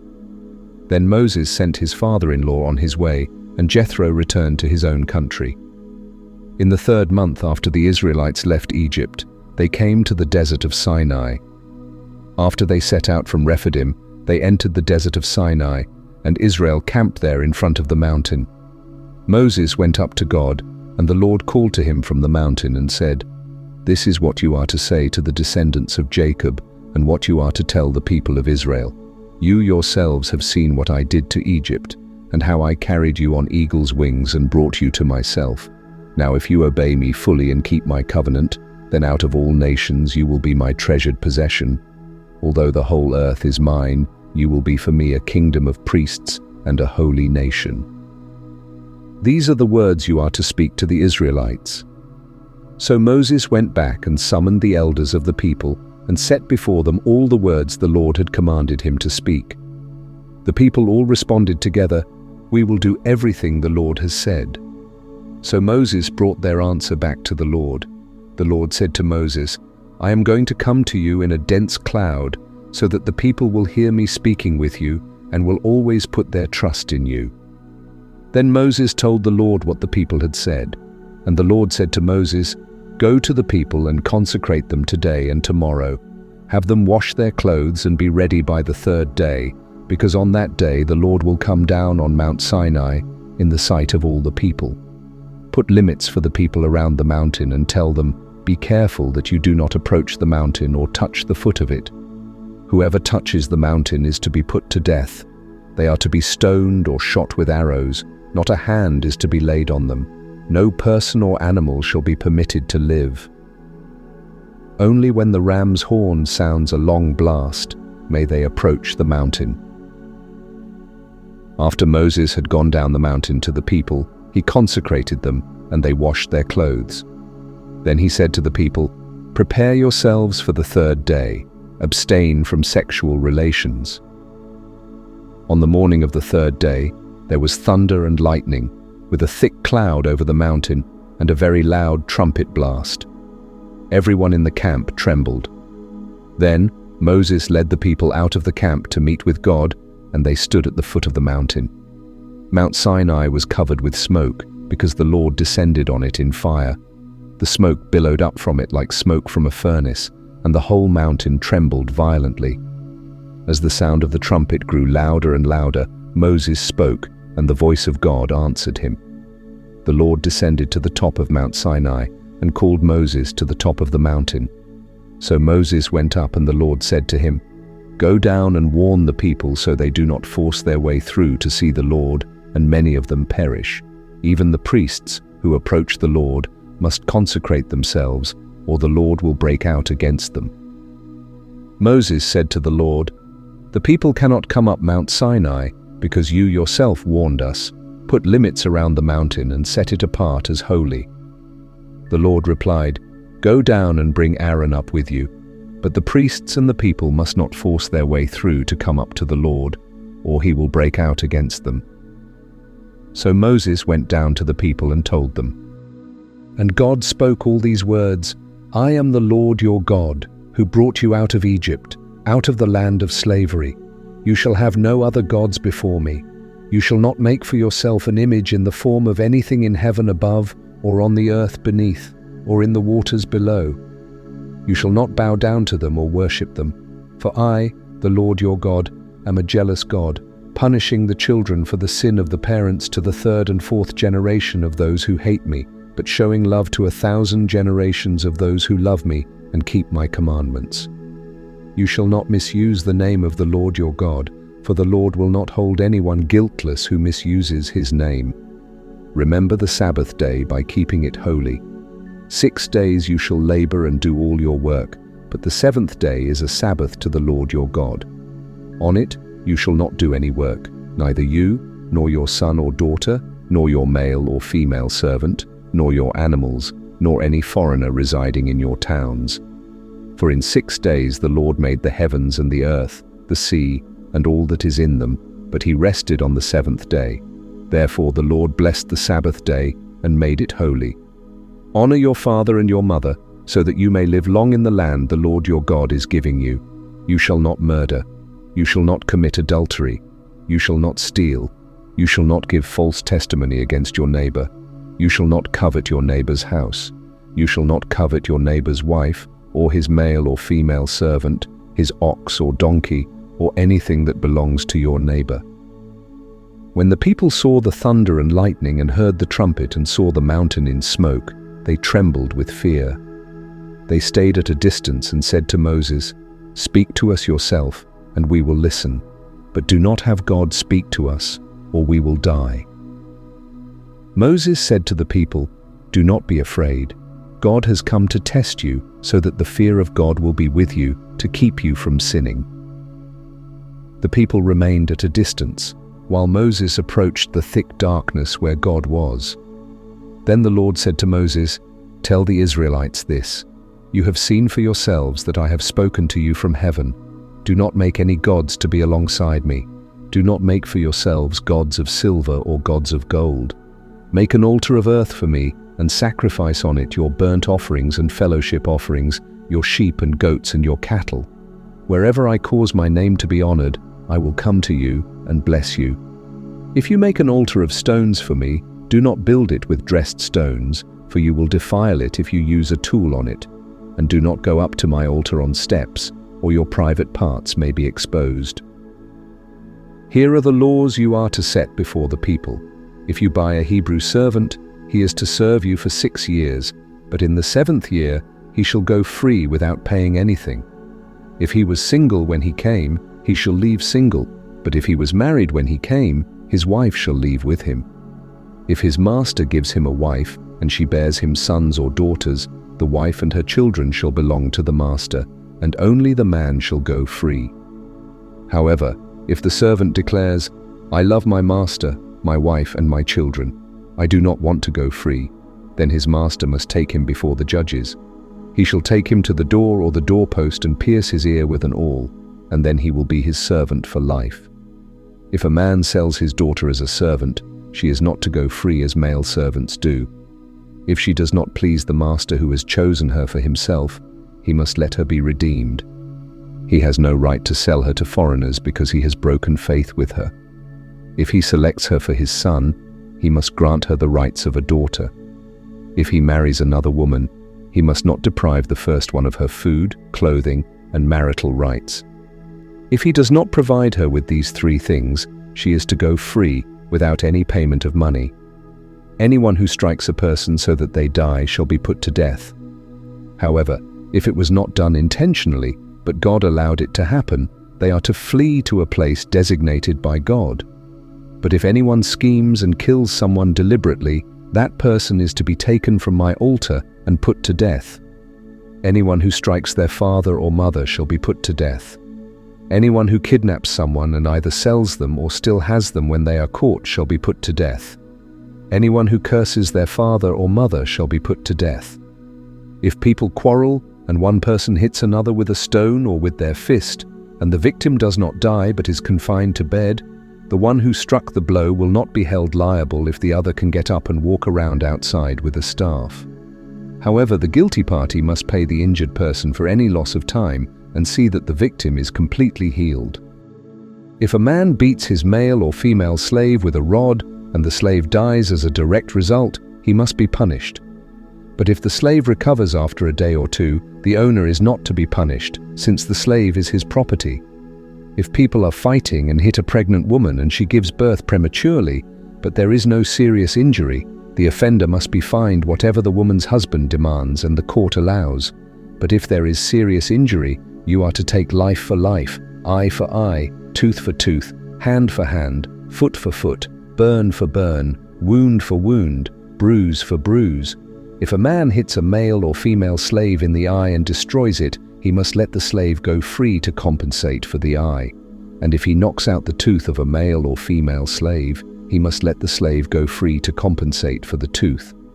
If an ox gores a man or woman to death, the ox is to be stoned to death, and its meat must not be eaten. But the owner of the ox will not be held responsible.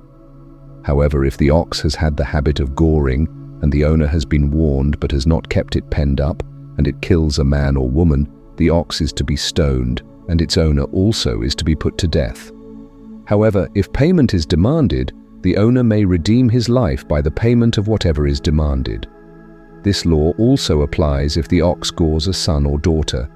If the ox gores a male or female slave, the owner must pay 30 shekels of silver to the master of the slave, and the ox is to be stoned to death. If anyone uncovers a pit or digs one and fails to cover it, and an ox or a donkey falls into it, the one who opened the pit must pay the owner for the loss and take the dead animal in exchange. If someone's ox injures a neighbor's ox and it dies, they are to sell the live one and divide both the money and the dead animal equally. However, if it was known that the ox had the habit of goring, yet the owner did not keep it penned up, the owner must pay, animal for animal, and take the dead animal in exchange. If someone steals an ox or a sheep and slaughters or sells it, they must pay back 5 head of cattle for the ox and 4 sheep for the sheep. If a thief is caught breaking in at night and is struck a fatal blow, the defender is not guilty of bloodshed, but if it happens after sunrise, the defender is guilty of bloodshed. A thief must certainly make restitution, but if they have nothing, they must be sold to pay for their theft. If the stolen animal is found alive in their possession, whether ox, donkey, or sheep, they must pay back double. If anyone grazes their livestock in a field or vineyard and lets them stray and they graze in someone else's field, the offender must make restitution from the best of their own field or vineyard. If a fire breaks out and spreads into thorn bushes so that it burns stacks of grain or standing grain or the whole field, the one who started the fire must make restitution.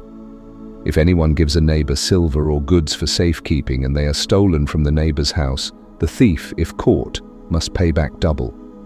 But if the thief is not found, the owner of the house must appear before the judges, and they must determine whether the owner of the house has laid hands on the other person's property.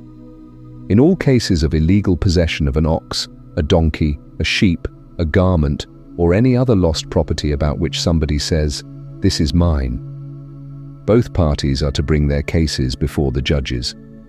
The one whom the judges declare guilty must pay back double to the other. If anyone gives a donkey, an ox, a sheep, or any other animal to their neighbor for safekeeping, and it dies or is injured or is taken away while no one is looking, the issue between them will be settled by the taking of an oath before the Lord that the neighbor did not lay hands on the other person's property. The owner is to accept this, and no restitution is required. But if the animal was stolen from the neighbor, restitution must be made to the owner. If it was torn to pieces by a wild animal, the neighbor shall bring in the remains as evidence and shall not be required to pay for the torn animal. If anyone borrows an animal from their neighbor, and it is injured or dies while the owner is not present, they must make restitution. But if the owner is with the animal, the borrower will not have to pay. If the animal was hired, the money paid for the hire covers the loss. If a man seduces a virgin who is not pledged to be married and sleeps with her, he must pay the bride price, and she shall be his wife. If her father absolutely refuses to give her to him, he must still pay the bride price for virgins. Do not allow a sorceress to live. Anyone who has sexual relations with an animal is to be put to death. Whoever sacrifices to any god other than the Lord must be destroyed. Do not mistreat or oppress a foreigner, for you were foreigners in Egypt. Do not take advantage of the widow or the fatherless. If you do and they cry out to me, I will certainly hear their cry. My anger will be aroused, and I will kill you with the sword. Your wives will become widows, and your children fatherless. If you lend money to one of my people among you who is needy, do not treat it like a business deal. Charge no interest. If you take your neighbor's cloak as a pledge, return it by sunset, because that cloak is the only covering your neighbor has. What else can they sleep in? When they cry out to me, I will hear, for I am compassionate. Do not blaspheme God or curse the ruler of your people. Do not hold back offerings from your granaries or your vats. You must give me the firstborn of your sons. Do the same with your cattle and your sheep. Let them stay with their mothers for 7 days, but give them to me on the 8th day. You are to be my holy people. So do not eat the meat of an animal torn by wild beasts. Throw it to the dogs. Do not spread false reports or join hands with the wicked to be a false witness. Do not follow the crowd in doing wrong, and when giving testimony, do not side with the majority if it perverts justice. Also, do not show favoritism to a poor person in a lawsuit. If you come across your enemy's ox or donkey wandering off, be sure to return it. If you see the donkey of someone who hates you fallen under its load, do not leave it there. Help them with it. Do not deny justice to your poor people in their lawsuits. Stay far away from false accusations. Do not kill the innocent and the righteous, for I will not acquit the guilty. Do not accept bribes, for a bribe blinds those who see and twists the words of the righteous. Do not oppress a foreigner. You know how it feels to be a foreigner because you were foreigners in Egypt. For 6 years, you are to sow your fields and harvest the crops, but during the 7th year, let the land lie unplowed and unused. Then the poor among your people may get food from it, and the wild animals may eat what is left. Do the same with your vineyard and your olive grove. For 6 days you are to do your work, but on the 7th day you must rest, so that your ox and donkey may rest, and so that the slave born in your household and the foreigner living among you may be refreshed. Be careful to do everything I have said to you. Do not invoke the names of other gods. Do not let them be heard on your lips. 3 times a year you are to celebrate a festival to me. Celebrate the festival of unleavened bread. For 7 days eat bread made without yeast, as I commanded you. Do this at the appointed time in the month of Abib, for in that month you came out of Egypt. No one is to appear before me empty-handed. Celebrate the festival of harvest with the first fruits of the crops you sow in your field. Celebrate the festival of ingathering at the end of the year when you gather in your crops from the field. 3 times a year, all the men are to appear before the sovereign Lord. Do not offer the blood of a sacrifice to me, along with anything containing yeast. The fat of my festival offerings must not be kept until morning. Bring the best of the first fruits of your soil to the house of the Lord your God. Do not cook a young goat in its mother's milk. See, I am sending an angel ahead of you to guard you along the way and to bring you to the place I have prepared. Pay attention to him and listen to what he says. Do not rebel against him. He will not forgive your rebellion, since my name is in him. If you listen carefully to what he says and do all that I say, I will be an enemy to your enemies and will oppose those who oppose you. My angel will go ahead of you and bring you into the land of the Amorites, Hittites, Perizzites, Canaanites, Hivites, and Jebusites, and I will wipe them out. Do not bow down before their gods, or worship them or follow their practices. You must demolish them and break their sacred stones to pieces. Worship the Lord your God, and his blessing will be on your food and water. I will take away sickness from among you, and none will miscarry or be barren in your land. I will give you a full lifespan. I will send my terror ahead of you and throw into confusion every nation you encounter. I will make all your enemies turn their backs and run. I will send the hornet ahead of you to drive the Hivites, Canaanites, and Hittites out of your way. But I will not drive them out in a single year, because the land would become desolate and the wild animals too numerous for you. Little by little I will drive them out before you until you have increased enough to take possession of the land. I will establish your borders from the Red Sea to the Mediterranean Sea, and from the desert to the Euphrates River. I will give into your hands the people who live in the land, and you will drive them out before you. Do not make a covenant with them or with their gods. Do not let them live in your land, or they will cause you to sin against me, because the worship of their gods will certainly be a snare to you. Then the Lord said to Moses, "Come up to the Lord, you and Aaron, Nadab and Abihu, and 70 of the elders of Israel. You are to worship at a distance, but Moses alone is to approach the Lord. The others must not come near, and the people may not come up with him." When Moses went and told the people all the Lord's words and laws, they responded with one voice, "Everything the Lord has said we will do." Moses then wrote down everything the Lord had said. He got up early the next morning and built an altar at the foot of the mountain and set up 12 stone pillars representing the 12 tribes of Israel. Then he sent young Israelite men, and they offered burnt offerings and sacrificed young bulls as fellowship offerings to the Lord. Moses took half of the blood and put it in bowls, and the other half he splashed against the altar. Then he took the book of the covenant and read it to the people. They responded, "We will do everything the Lord has said. We will obey." Moses then took the blood, sprinkled it on the people, and said, "This is the blood of the covenant that the Lord has made with you in accordance with all these words." Moses and Aaron, Nadab and Abihu, and the 70 elders of Israel went up and saw the God of Israel. Under his feet was something like a pavement made of lapis lazuli, as bright blue as the sky. But God did not raise his hand against these leaders of the Israelites. They saw God, and they ate and drank. The Lord said to Moses, "Come up to me on the mountain and stay here, and I will give you the tablets of stone with the law and commandments I have written for their instruction." Then Moses set out with Joshua his aide, and Moses went up on the mountain of God. He said to the elders, "Wait here for us until we come back to you. Aaron and Hur are with you. and anyone involved in a dispute can go to them. When Moses went up on the mountain, the cloud covered it, and the glory of the Lord settled on Mount Sinai. For 6 days the cloud covered the mountain, and on the 7th day the Lord called to Moses from within the cloud. To the Israelites, the glory of the Lord looked like a consuming fire on top of the mountain. Then Moses entered the cloud as he went on up the mountain, and he stayed on the mountain 40 days and 40 nights. The Lord said to Moses, "Tell the Israelites to bring me an offering. You are to receive the offering for me from everyone whose heart prompts them to give. These are the offerings you are to receive from them: gold, silver and bronze, blue, purple and scarlet yarn and fine linen, goat hair, ram skins dyed red and another type of durable leather, acacia wood, olive oil for the light, spices for the anointing oil and for the fragrant incense, and onyx stones and other gems to be mounted on the ephod and breastpiece. Then have them make a sanctuary for me, and I will dwell among them. Make this tabernacle and all its furnishings exactly like the pattern I will show you. Have them make an ark of acacia wood, 2.5 cubits long, 1.5 cubits wide, and 1.5 cubits high. Overlay it with pure gold, both inside and out, and make a gold molding around it.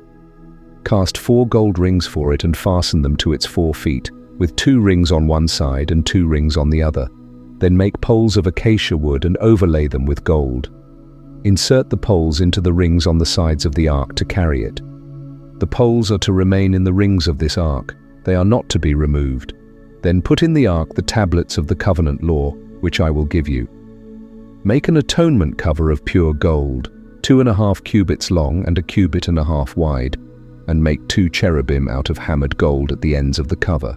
Make 1 cherub on one end and the 2nd cherub on the other. Make the cherubim of one piece with the cover at the 2 ends.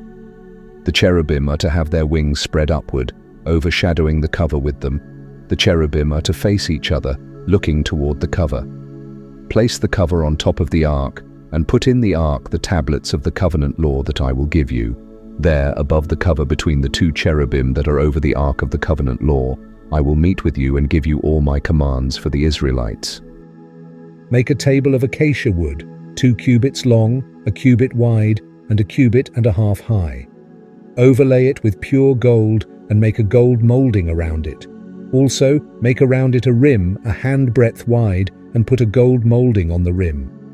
Make 4 gold rings for the table and fasten them to the 4 corners, where the 4 legs are. The rings are to be close to the rim to hold the poles used in carrying the table.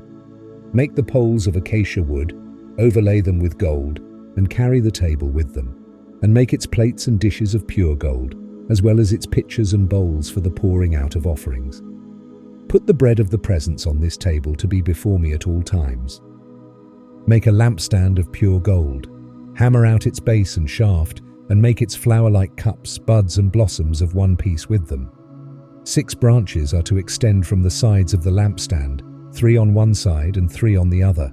3 cups shaped like almond flowers with buds and blossoms are to be on one branch, 3 on the next branch, and the same for all 6 branches extending from the lampstand.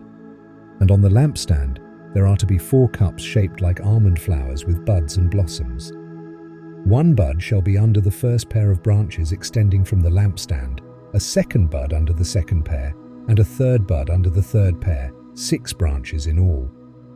The buds and branches shall all be of one piece with the lampstand, hammered out of pure gold. Then make it 7 lamps and set them up on it so that they light the space in front of it.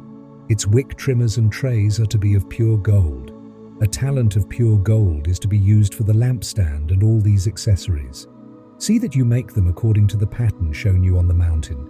Make the tabernacle with 10 curtains of finely twisted linen in blue, purple, and scarlet, with designs of cherubim skillfully worked into them. Each curtain is to be 28 cubits long and 4 cubits wide, all of them the same size. Join 5 of the curtains together and do the same with the other 5. Make loops of blue material along the edge of the end curtain in one set, and do the same with the end curtain in the other set. Make 50 loops on one curtain and 50 loops on the end curtain of the other set, with the loops opposite each other. Then make 50 gold clasps and use them to fasten the curtains together so that the tabernacle is a single unit. Make curtains of goat hair for a tent over the tabernacle, 11 altogether. Each of the 11 curtains is to be 30 cubits long and 4 cubits wide. Join 5 of the curtains together into one set and the other 6 into another set. Fold the 6th curtain double at the front of the tent. Make 50 loops along the edge of the end curtain in one set and also along the edge of the end curtain in the other set. Then make 50 bronze clasps and put them in the loops to fasten the tent together as a unit. The extra half curtain of the tent is to hang down at the rear of the tabernacle. The tent curtains will be a cubit longer on both sides. What is left will hang over the sides of the tabernacle so as to cover it. Make for the tent a covering of ram skins dyed red, and over that a covering of the other durable leather. Make upright frames of acacia wood for the tabernacle. Each frame is to be 10 cubits long and a cubit and a half wide, with 2 projections set parallel to each other. All the frames of the tabernacle are to be made this way.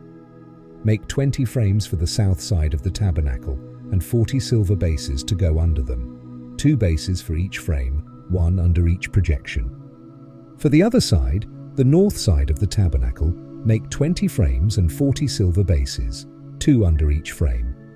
Make 6 frames for the far end, that is the west end of the tabernacle, and 2 frames for the corners at the far end. At these 2 corners they must be double from the bottom all the way to the top and fitted into a single ring. Both shall be like that. So there will be 8 frames and 16 silver bases, 2 under each frame. Also, make crossbars of acacia wood, 5 for the frames on one side of the tabernacle, 5 for those on the other side, and 5 for the frames on the west, at the far end of the tabernacle. The center crossbar is to extend from end to end at the middle of the frames. Overlay the frames with gold and make gold rings to hold the crossbars. Also, overlay the crossbars with gold. Make a curtain of blue, purple, and scarlet yarn and finely twisted linen with cherubim worked into it by a skilled craftsman. Hang it with gold hooks on 4 posts of acacia wood overlaid with gold and standing on 4 silver bases. Hang the curtain from the clasps and place the Ark of the Covenant law behind the curtain. The curtain will separate the holy place from the most holy place. Put the atonement cover on the Ark of the Covenant law in the most holy place. Place the table outside the curtain on the north side of the tabernacle and put the lampstand opposite it on the south side.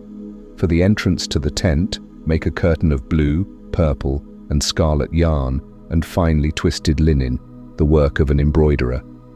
Make gold hooks for this curtain and 5 posts of acacia wood overlaid with gold. Cast 5 bronze bases for them. Make an altar of acacia wood, 5 cubits long and 5 cubits wide. The altar is to be square and 3 cubits high.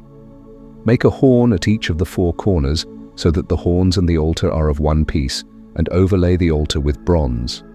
Make all its utensils of bronze, its pots to remove the ashes, and its shovels, sprinkling bowls, meat forks, and fire pans. Make a grating for it, a bronze network, and make a bronze ring at each of the 4 corners of the network. Put it under the ledge of the altar so that it is halfway up the altar. Make poles of acacia wood for the altar and overlay them with bronze. The poles are to be inserted into the rings so they will be on 2 sides of the altar when it is carried. Make the altar hollow, out of boards. It is to be made just as you were shown on the mountain. Make a courtyard for the tabernacle. The south side shall be 100 cubits long and is to have curtains of finely twisted linen with 20 posts and 20 bronze bases and with silver hooks and bands on the posts. The north side shall also be 100 cubits long and is to have curtains with 20 posts and 20 bronze bases and with silver hooks and bands on the posts. The west end of the courtyard shall be 50 cubits wide and have curtains with 10 posts and 10 bases. On the east end, toward the sunrise, the courtyard shall also be 50 cubits wide.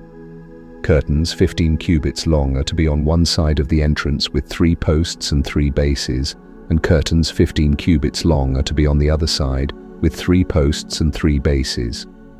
For the entrance to the courtyard, provide a curtain 20 cubits long of blue, purple, and scarlet yarn, and finely twisted linen, the work of an embroiderer, with 4 posts and 4 bases. All the posts around the courtyard are to have silver bands and hooks and bronze bases. The courtyard shall be 100 cubits long and 50 cubits wide, with curtains of finely twisted linen 5 cubits high and with bronze bases. All the other articles used in the service of the tabernacle, whatever their function, including all the tent pegs for it and those for the courtyard, are to be of bronze. Command the Israelites to bring you clear oil of pressed olives for the light, so that the lamps may be kept burning. In the tent of meeting, outside the curtain that shields the Ark of the Covenant law, Aaron and his sons are to keep the lamps burning before the Lord from evening till morning. This is to be a lasting ordinance among the Israelites for the generations to come. Have Aaron your brother brought to you from among the Israelites, along with his sons Nadab and Abihu, Eleazar and Ithamar, so they may serve me as priests. Make sacred garments for your brother Aaron to give him dignity and honor.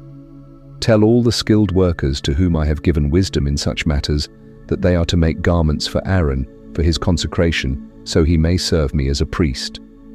These are the garments they are to make: a breastpiece, an ephod, a robe, a woven tunic, a turban, and a sash. They are to make these sacred garments for your brother Aaron and his sons, so they may serve me as priests. Have them use gold and blue, purple, and scarlet yarn and fine linen. Make the ephod of gold and of blue, purple, and scarlet yarn, and of finely twisted linen, the work of skilled hands. It is to have 2 shoulder pieces attached to 2 of its corners so it can be fastened. Its skillfully woven waistband is to be like it, of 1 piece with the ephod, and made with gold, and with blue, purple, and scarlet yarn, and with finely twisted linen. Take 2 onyx stones and engrave on them the names of the sons of Israel in the order of their birth, 6 names on 1 stone, and the remaining 6 on the other. Engrave the names of the sons of Israel on the 2 stones the way a gem cutter engraves a seal. Then mount the stones in gold filigree settings and fasten them on the shoulder pieces of the ephod as memorial stones for the sons of Israel. Aaron is to bear the names on his shoulders as a memorial before the Lord. Make gold filigree settings and 2 braided chains of pure gold like a rope, and attach the chains to the settings. Fashion a breastpiece for making decisions, the work of skilled hands. Make it like the ephod, of gold and of blue, purple, and scarlet yarn, and of finely twisted linen. It is to be square, a span long and a span wide, and folded double. Then mount 4 rows of precious stones on it. The first row shall be carnelian, chrysolite, and beryl. The second row shall be turquoise, lapis lazuli, and emerald. The third row shall be jacinth, agate, and amethyst. The fourth row shall be topaz, onyx, and jasper. Mount them in gold filigree settings. There are to be 12 stones, 1 for each of the names of the sons of Israel, each engraved like a seal with the name of one of the 12 tribes. For the breastpiece, make braided chains of pure gold like a rope. Make 2 gold rings for it and fasten them to 2 corners of the breastpiece.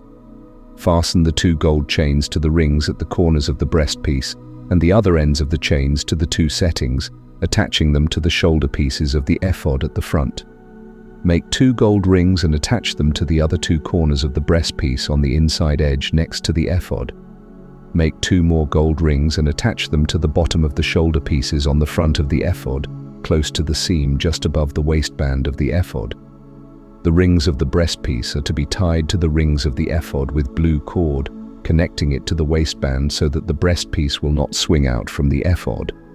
Whenever Aaron enters the holy place, he will bear the names of the sons of Israel over his heart on the breastpiece of decision as a continuing memorial before the Lord. Also, put the Urim and the Thummim in the breastpiece, so they may be over Aaron's heart whenever he enters the presence of the Lord. Thus, Aaron will always bear the means of making decisions for the Israelites over his heart before the Lord. Make the robe of the ephod entirely of blue cloth, with an opening for the head in its center. There shall be a woven edge like a collar around this opening, so that it will not tear. Make pomegranates of blue, purple, and scarlet yarn around the hem of the robe, with gold bells between them. The gold bells and the pomegranates are to alternate around the hem of the robe. Aaron must wear it when he ministers. The sound of the bells will be heard when he enters the holy place before the Lord, and when he comes out, so that he will not die. Make a plate of pure gold and engrave on it as on a seal, "Holy to the Lord." Fasten a blue cord to it to attach it to the turban. It is to be on the front of the turban. It will be on Aaron's forehead, and he will bear the guilt involved in the sacred gifts the Israelites consecrate, whatever their gifts may be. It will be on Aaron's forehead continually, so that they will be acceptable to the Lord. Weave the tunic of fine linen and make the turban of fine linen. The sash is to be the work of an embroiderer. Make tunics, sashes, and caps for Aaron's sons to give them dignity and honor. After you put these clothes on your brother Aaron and his sons, anoint and ordain them. Consecrate them so they may serve me as priests. Make linen undergarments as a covering for the body, reaching from the waist to the thigh. Aaron and his sons must wear them whenever they enter the tent of meeting or approach the altar to minister in the holy place, so that they will not incur guilt and die. This is to be a lasting ordinance for Aaron and his descendants. This is what you must do to consecrate them so they may serve me as priests. Take 1 young bull and 2 rams without blemish, and unleavened bread, unleavened cakes mixed with oil, and unleavened wafers anointed with oil, made from fine wheat flour. Put them all in a basket, and present them in the basket, along with the bull and the 2 rams. Bring Aaron and his sons to the entrance of the tent of meeting, and wash them with water. Take the garments, and dress Aaron with the tunic, the robe of the ephod itself, and the breastpiece, and fasten the ephod's skillfully woven waistband around him. Place the turban on his head, and set the sacred diadem on the turban. Take the anointing oil, and anoint him by pouring it on his head. Then bring his sons and dress them in tunics, gird them with sashes, and tie headbands on them. The priesthood is theirs by a lasting ordinance. You shall then ordain Aaron and his sons. Bring the bull to the front of the tent of meeting, and Aaron and his sons shall lay their hands on its head. Slaughter it in the Lord's presence at the entrance to the tent of meeting. Take some of the bull's blood and put it on the horns of the altar with your finger, and pour out the rest of it at the base of the altar. Then take all the fat around the internal organs, the long lobe of the liver, and both kidneys with the fat on them, and burn them on the altar. But burn the bull's flesh, its hide, and its intestines outside the camp. It is a sin offering. Take 1 of the rams, and Aaron and his sons shall lay their hands on its head. Slaughter it, and take the blood and splash it against the sides of the altar. Cut the ram into pieces, and wash the internal organs and the legs, putting them with the head and the other pieces. Then burn the entire ram on the altar. It is a burnt offering to the Lord, a pleasing aroma, a food offering presented to the Lord. Take the other ram, and Aaron and his sons shall lay their hands on its head. Slaughter it, take some of its blood and put it on the right earlobes of Aaron and his sons, on the thumbs of their right hands, and on the big toes of their right feet. Then splash blood against the sides of the altar. Take some of the blood on the altar and some of the anointing oil, and sprinkle it on Aaron and his garments and on his sons and their garments. Then he and his garments and his sons and their garments will be consecrated.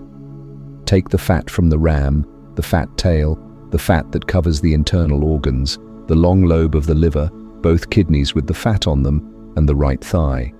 This is the ram for the ordination. From the basket of bread made without yeast, which is before the Lord, take 1 round loaf, 1 thick loaf with olive oil mixed in, and 1 thin loaf. Put all these in the hands of Aaron and his sons, and have them wave them before the Lord as a wave offering. Then take them from their hands and burn them on the altar along with the burnt offering for a pleasing aroma to the Lord, a food offering presented to the Lord. Afterward, take the breast of the ram for Aaron's ordination and wave it before the Lord as a wave offering, and it will be your share. Consecrate those parts of the ordination ram that belong to Aaron and his sons, the breast that was waved and the thigh that was presented. This is always to be the perpetual share from the Israelites for Aaron and his sons.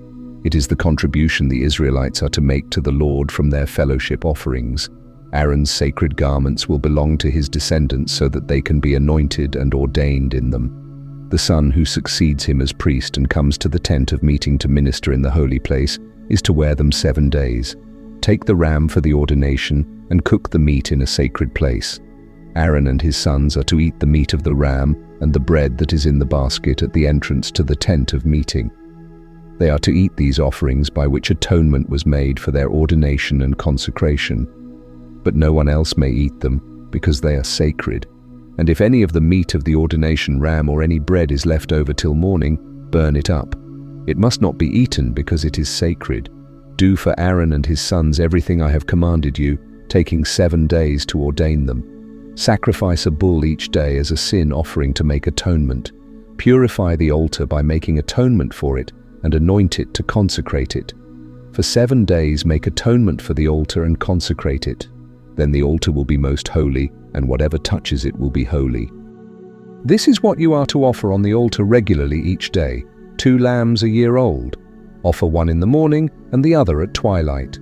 With the first lamb, offer 1/10 of an ephah of the finest flour, mixed with 1/4 of a hin of oil from pressed olives, and 1/4 of a hin of wine as a drink offering. Sacrifice the other lamb at twilight with the same grain offering and its drink offering as in the morning, a pleasing aroma, a food offering presented to the Lord.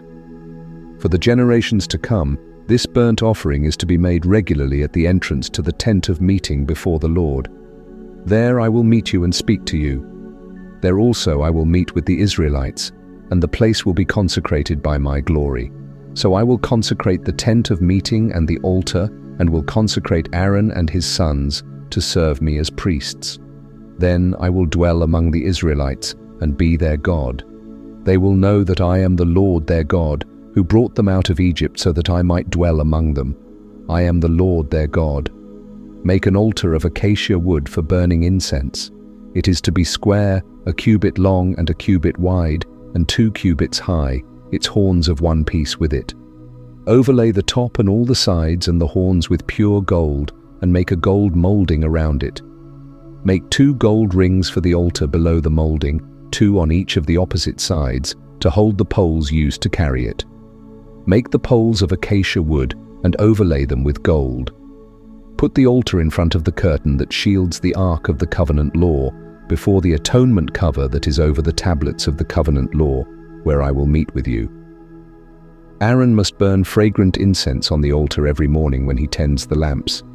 He must burn incense again when he lights the lamps at twilight, so incense will burn regularly before the Lord for the generations to come. Do not offer on this altar any other incense or any burnt offering or grain offering, and do not pour a drink offering on it. Once a year, Aaron shall make atonement on its horns.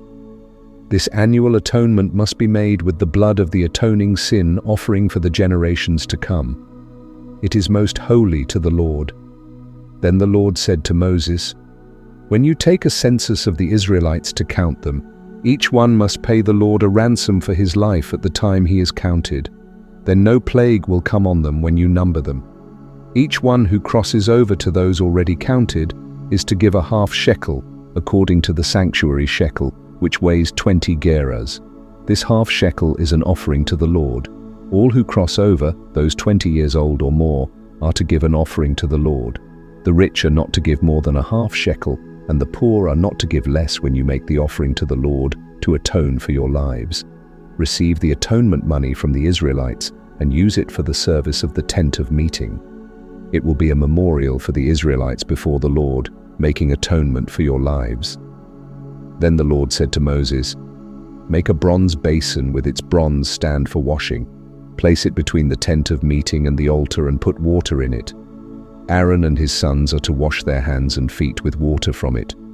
Whenever they enter the tent of meeting, they shall wash with water so that they will not die.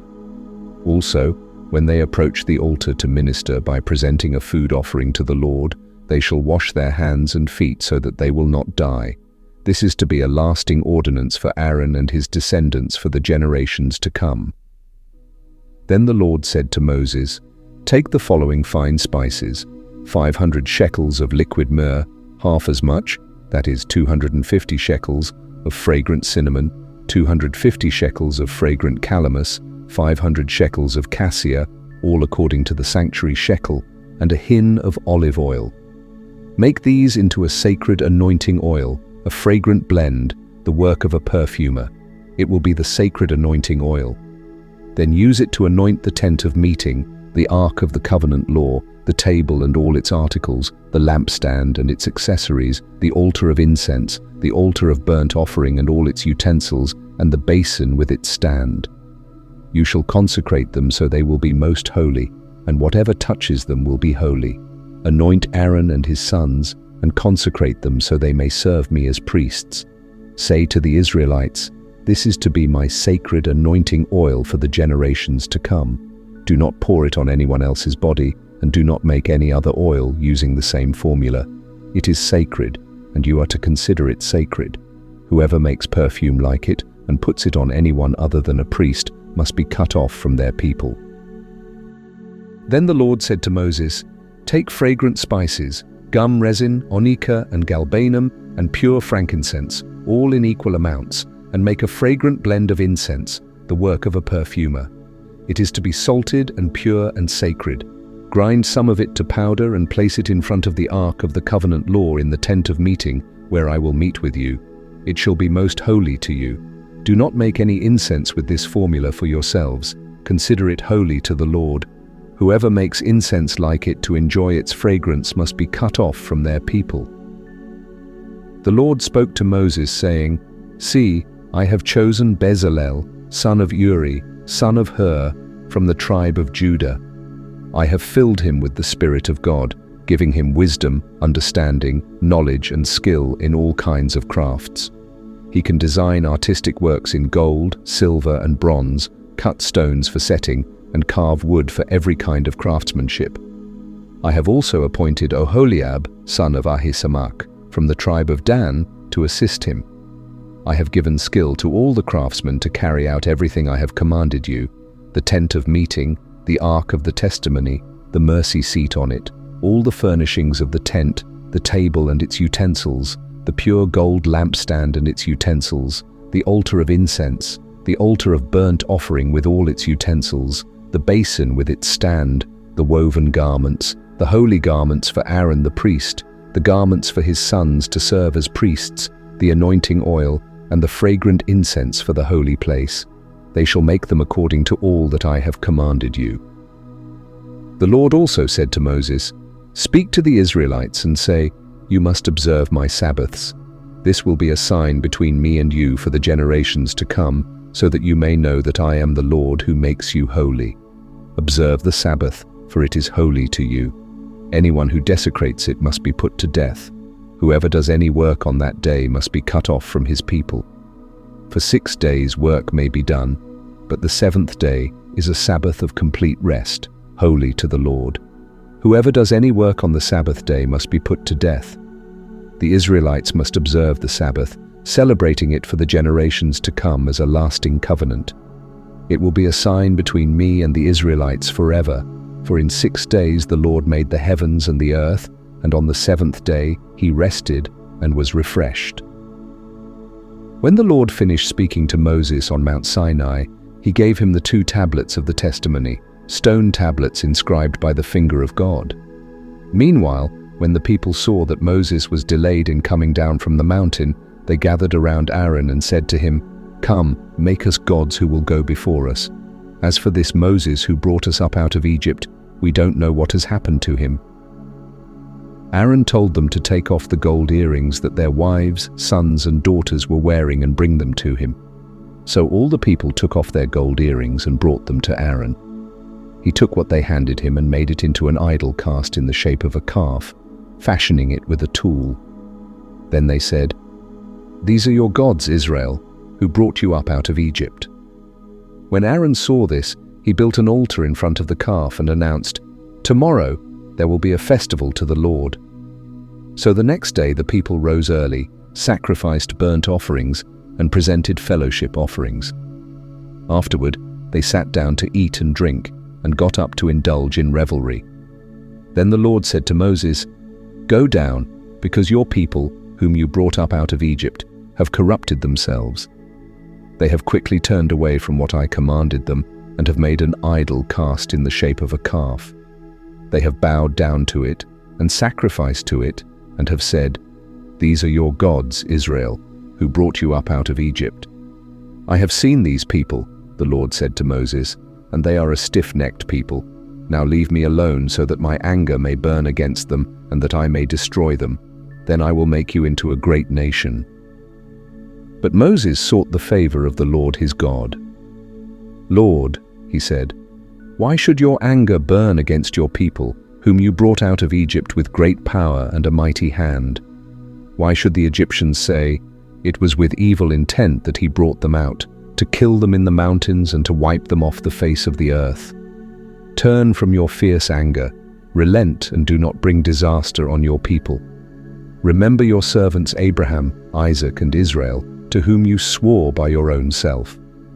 I will make your descendants as numerous as the stars in the sky, and I will give your descendants all this land I promised them, and it will be their inheritance forever."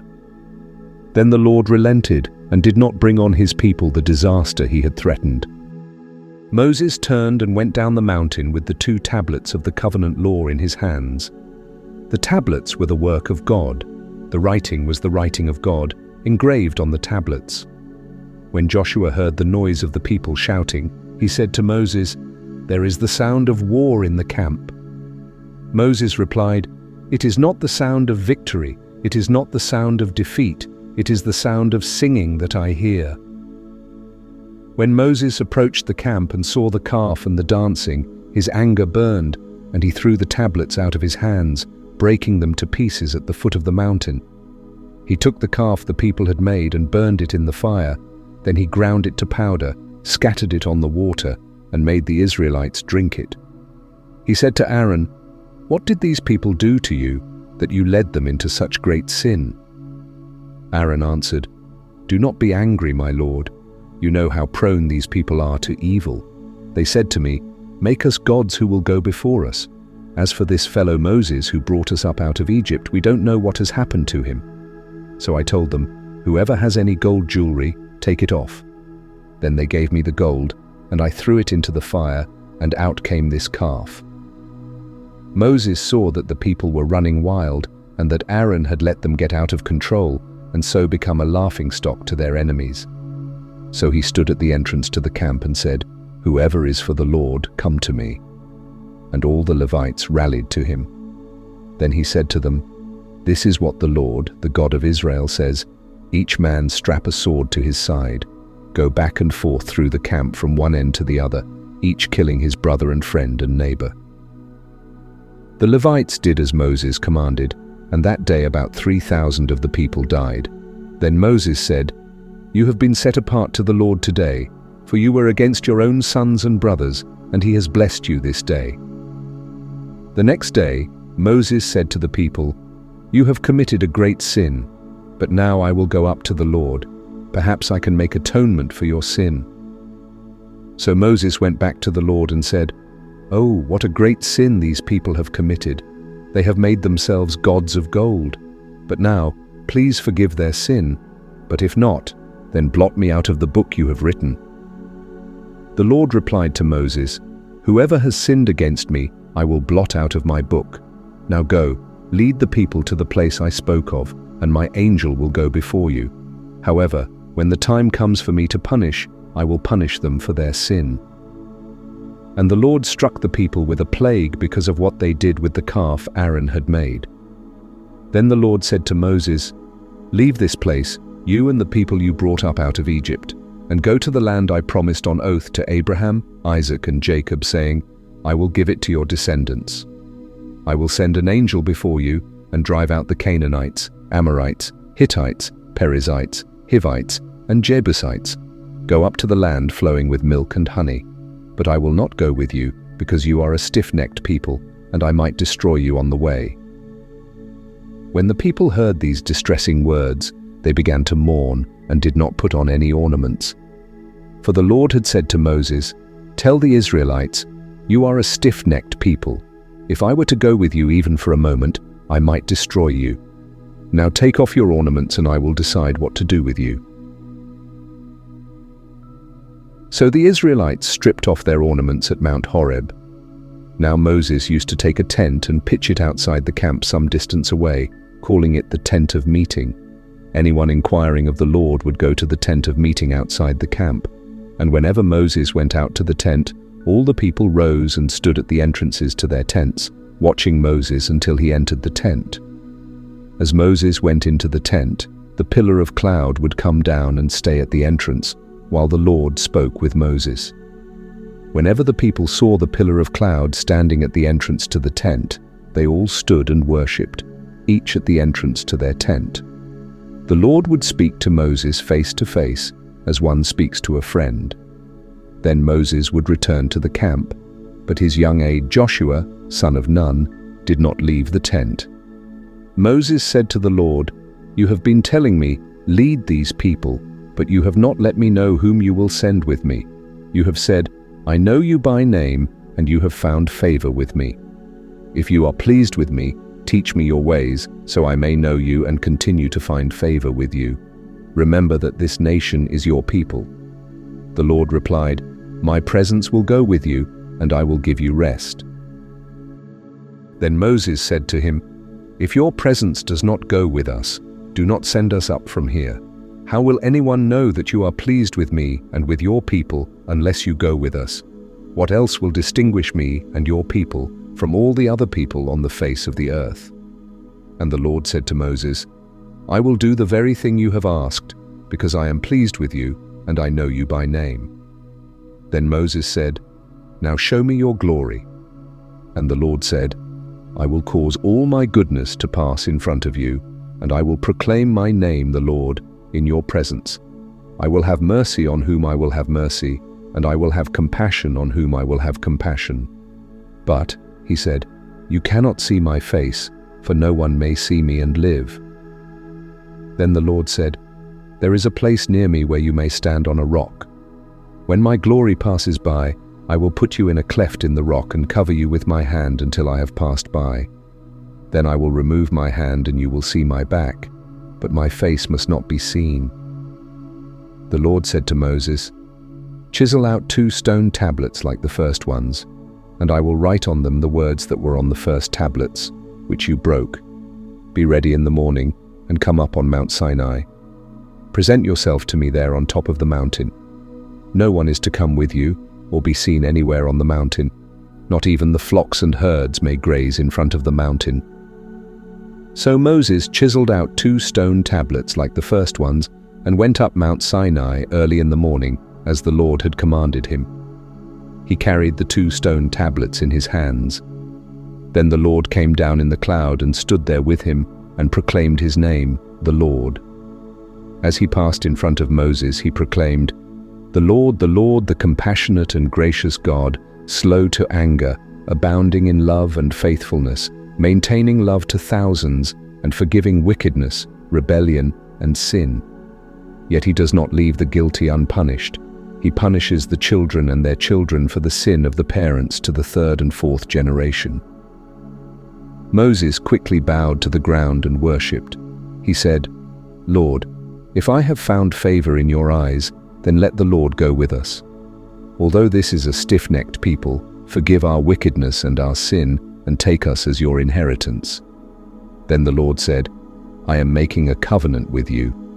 Before all your people, I will do wonders never before done in any nation in all the world. The people you live among will see how awesome is the work that I, the Lord, will do for you. Obey what I command you today. I will drive out before you the Amorites, Canaanites, Hittites, Perizzites, Hivites, and Jebusites. Be careful not to make a treaty with those who live in the land where you are going, or they will be a snare among you. Break down their altars, smash their sacred stones, and cut down their Asherah poles. Do not worship any other god, for the Lord, whose name is jealous, is a jealous God. Be careful not to make a treaty with those who live in the land, for when they prostitute themselves to their gods and sacrifice to them, they will invite you, and you will eat their sacrifices. And when you choose some of their daughters as wives for your sons, and those daughters prostitute themselves to their gods, they will lead your sons to do the same. Do not make any idols. Celebrate the festival of unleavened bread. For 7 days eat bread made without yeast, as I commanded you. Do this at the appointed time in the month of Abib, for in that month you came out of Egypt. The first offspring of every womb belongs to me, including all the firstborn males of your livestock, whether from herd or flock. Redeem the firstborn donkey with a lamb, but if you do not redeem it, break its neck. Redeem all your firstborn sons. No one is to appear before me empty-handed. 6 days you shall labor, but on the 7th day you shall rest. Even during the plowing season and harvest, you must rest. Celebrate the festival of weeks with the first fruits of the wheat harvest and the festival of ingathering at the turn of the year. 3 times a year, all your men are to appear before the sovereign Lord, the God of Israel. I will drive out nations before you and enlarge your territory, and no one will covet your land when you go up 3 times each year to appear before the Lord your God. Do not offer the blood of a sacrifice to me, along with anything containing yeast, and do not let any of the sacrifice from the Passover festival remain until morning. Bring the best of the first fruits of your soil to the house of the Lord your God. Do not cook a young goat in its mother's milk. Then the Lord said to Moses, "Write down these words, for in accordance with these words I have made a covenant with you and with Israel." Moses was there with the Lord 40 days and 40 nights without eating bread or drinking water, and he wrote on the tablets the words of the covenant, the 10 commandments. When Moses came down from Mount Sinai with the 2 tablets of the covenant law in his hands, he was not aware that his face was radiant, because he had spoken with the Lord. When Aaron and all the Israelites saw Moses, his face was radiant, and they were afraid to come near him. But Moses called to them. So Aaron and all the leaders of the community came back to him, and he spoke to them. Afterward, all the Israelites came near him, and he gave them all the commands the Lord had given him on Mount Sinai. When Moses finished speaking to them, he put a veil over his face. But whenever he entered the Lord's presence to speak with him, he removed the veil until he came out. And when he came out and told the Israelites what he had been commanded, they saw that his face was radiant. Then Moses would put the veil back over his face until he went in to speak with the Lord. Moses assembled the whole Israelite community and said to them, "These are the things the Lord has commanded you to do. 6 days shall work be done, but the 7th day shall be your holy day, a day of Sabbath rest to the Lord. Whoever does any work on it must be put to death. Do not light a fire in any of your dwellings on the Sabbath day." Moses said to the whole Israelite community, "This is what the Lord has commanded. From what you have, take an offering for the Lord. Everyone who is willing is to bring to the Lord an offering of gold, silver and bronze, blue, purple and scarlet yarn and fine linen, goat hair, ram skins dyed red and another type of durable leather, acacia wood, olive oil for the light, spices for the anointing oil and for the fragrant incense, and onyx stones and other gems to be mounted on the ephod and breastpiece. All who are skilled among you are to come and make everything the Lord has commanded, the tabernacle with its tent and its covering, clasps, frames, crossbars, posts and bases, the ark with its poles and the atonement cover and the curtain that shields it, the table with its poles and all its articles and the bread of the presence, the lampstand that is for light with its accessories, lamps and oil for the light, the altar of incense with its poles, the anointing oil and the fragrant incense, the curtain for the doorway at the entrance to the tabernacle, the altar of burnt offering with its bronze grating, its poles and all its utensils, the bronze basin with its stand, the curtains of the courtyard with its posts and bases, and the curtain for the entrance to the courtyard, the tent pegs for the tabernacle and for the courtyard, and their ropes, the woven garments worn for ministering in the sanctuary, both the sacred garments for Aaron the priest and the garments for his sons when they serve as priests. Then the whole Israelite community withdrew from Moses' presence, and everyone who was willing and whose heart moved them came and brought an offering to the Lord for the work on the tent of meeting, for all its service, and for the sacred garments. All who were willing, men and women alike, came and brought gold jewelry of all kinds, brooches, earrings, rings, and ornaments. They all presented their gold as a wave offering to the Lord. Everyone who had blue, purple, or scarlet yarn or fine linen, or goat hair, ram skins dyed red, or the other durable leather brought them. Those presenting an offering of silver or bronze brought it as an offering to the Lord, and everyone who had acacia wood for any part of the work brought it. Every skilled woman spun with her hands and brought what she had spun, blue, purple, or scarlet yarn, or fine linen. And all the women who were willing and had the skill spun the goat hair. The leaders brought onyx stones and other gems to be mounted on the ephod and breastpiece. They also brought spices and olive oil for the light, and for the anointing oil, and for the fragrant incense. All the Israelite men and women who were willing brought to the Lord freewill offerings for all the work the Lord through Moses had commanded them to do.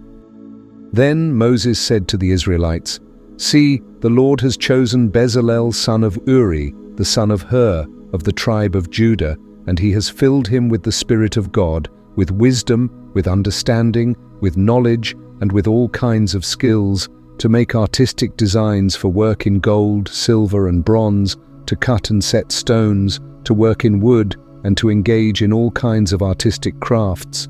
And he has given both him and Oholiab son of Ahisamach, of the tribe of Dan, the ability to teach others. He has filled them with skill to do all kinds of work as engravers, designers, embroiderers in blue, purple, and scarlet yarn and fine linen, and weavers, all of them skilled workers and designers. So Bezalel, Oholiab, and every skilled person to whom the Lord had given skill and ability to know how to carry out all the work of constructing the sanctuary, did the work just as the Lord had commanded. Then Moses summoned Bezalel and Oholiab, and every skilled person to whom the Lord had given ability and who was willing to come and do the work. They received from Moses all the offerings the Israelites had brought to carry out the work of constructing the sanctuary, and the people continued to bring freewill offerings morning after morning.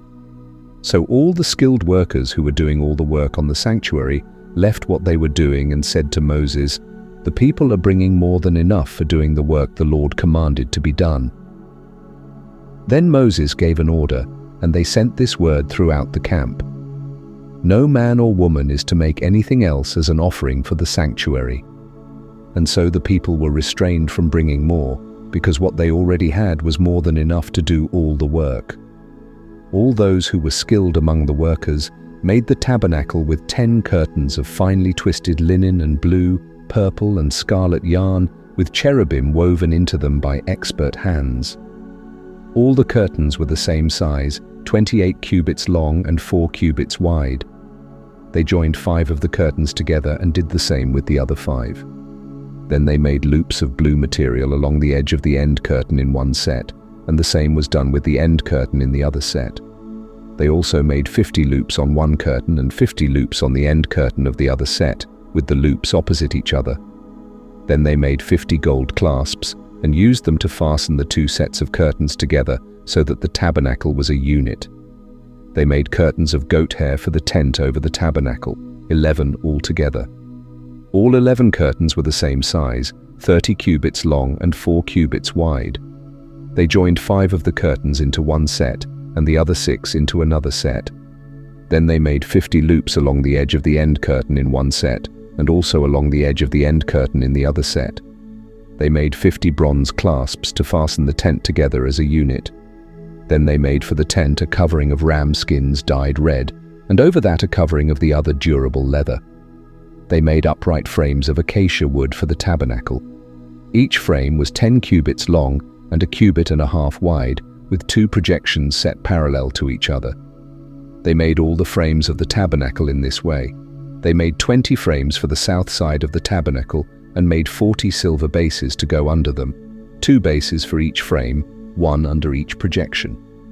For the other side, the north side of the tabernacle, they made 20 frames and 40 silver bases, 2 under each frame. They made 6 frames for the far end, that is the west end of the tabernacle, and 2 frames were made for the corners of the tabernacle at the far end. At these 2 corners, the frames were double from the bottom all the way to the top and fitted into a single ring. Both were made alike. So there were 8 frames and 16 silver bases, 2 under each frame. They also made crossbars of acacia wood, 5 for the frames on one side of the tabernacle, 5 for those on the other side, and 5 for the frames on the west, at the far end of the tabernacle. They made the center crossbar so that it extended from end to end at the middle of the frames. They overlaid the frames with gold and made gold rings to hold the crossbars. They also overlaid the crossbars with gold. They made the curtain of blue, purple, and scarlet yarn and finely twisted linen with cherubim woven into it by a skilled worker. They made 4 posts of acacia wood for it and overlaid them with gold. They made gold hooks for them and cast their 4 silver bases. For the entrance to the tent, they made a curtain of blue, purple, and scarlet yarn and finely twisted linen, the work of an embroiderer, and they made 5 posts with hooks for them. They overlaid the tops of the posts and their bands with gold and made their 5 bases of bronze. Bezaleel made the ark out of acacia wood. It was 2.5 cubits long, 1.5 cubits wide, and 1.5 cubits high. He overlaid it with pure gold inside and out, and made a gold molding around it. He cast 4 gold rings for it and fastened them to its 4 feet, with 2 rings on one side and 2 rings on the other. He made poles of acacia wood and overlaid them with gold, and inserted the poles into the rings on the sides of the ark to carry it. He made the mercy seat of pure gold, 2.5 cubits long and 1.5 cubits wide. He made 2 cherubim of gold, hammered out of one piece, at the ends of the mercy seat, 1 cherub on one end and the second cherub on the other. The cherubim had their wings spread upward, overshadowing the mercy seat, with their faces looking toward it. He made the table out of acacia wood, 2 cubits long, 1 cubit wide, and 1.5 cubits high. He overlaid it with pure gold and made a gold molding around it. He made a rim 1 handbreadth wide and put a gold molding on the rim. He cast 4 gold rings for the table and fastened them to the 4 corners where the 4 legs were. The rings were close to the rim to hold the poles used to carry the table. He made the poles of acacia wood and overlaid them with gold to carry the table. He made from pure gold the articles for the table, its plates, dishes, bowls, and pitchers for pouring out drink offerings. He made the lampstand of pure gold. He hammered out its base and shaft, and its flower-like cups, buds, and blossoms were of one piece with it. 6 branches extended from the sides of the lampstand, 3 on one side and 3 on the other. 3 cups shaped like almond flowers with buds and blossoms were on one branch, 3 on the next branch, and the same for all 6 branches extending from the lampstand. The lampstand itself had 4 cups shaped like almond flowers with buds and blossoms. 1 bud was under the first pair of branches, a 2nd bud under the 2nd pair, and a 3rd bud under the 3rd pair, 6 branches in all. The buds and branches were all of one piece with the lampstand, hammered out of pure gold. He made its 7 lamps as well as its wick trimmers and trays of pure gold. He used a talent of pure gold to make the lampstand and all its accessories. He made the altar of incense out of acacia wood. It was square, 1 cubit long and 1 cubit wide, and 2 cubits high. Its horns were of one piece with it. He overlaid the top and all the sides and the horns with pure gold and made a gold molding around it. He made 2 gold rings below the molding, 2 on opposite sides, to hold the poles used to carry it. He made the poles of acacia wood and overlaid them with gold. He also made the sacred anointing oil and the pure, fragrant incense, the work of a perfumer. He made the altar of burnt offering out of acacia wood. It was 5 cubits long and 5 cubits wide, and it was square, 3 cubits high. He made a horn at each of the 4 corners so that the horns and the altar were of one piece, and he overlaid the altar with bronze. He made all the utensils of the altar, the pots, shovels, sprinkling bowls, meat forks, and fire pans. He made a grating for the altar, a bronze network, to be under its ledge, halfway up the altar. He cast 4 bronze rings for the grating to hold the poles. He made the poles of acacia wood and overlaid them with bronze. He inserted the poles into the rings on the sides of the altar to carry it. He made it hollow, out of boards. He made the bronze basin and its bronze stand from the mirrors of the women who served at the entrance to the tent of meeting. He made the courtyard. The south side was 100 cubits long and had curtains of finely twisted linen, with 20 posts and 20 bronze bases, and with silver hooks and bands on the posts. The north side was also 100 cubits long and had 20 posts and 20 bronze bases, with silver hooks and bands on the posts. The west end was 50 cubits wide and had curtains with 10 posts and 10 bases, with silver hooks and bands on the posts. The east end, toward the sunrise, was also 50 cubits wide. Curtains 15 cubits long were on one side of the entrance, with 3 posts and 3 bases, and curtains 15 cubits long were on the other side of the entrance to the courtyard, with 3 posts and 3 bases. All the curtains around the courtyard were of finely twisted linen. The bases for the posts were bronze.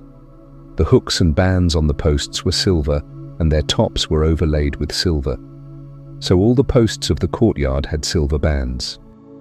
The curtain for the entrance to the courtyard was made of blue, purple, and scarlet yarn and finely twisted linen, the work of an embroiderer. It was 20 cubits long, and like the curtains of the courtyard, 5 cubits high, with 4 posts and 4 bronze bases. Their hooks and bands were silver, and their tops were overlaid with silver.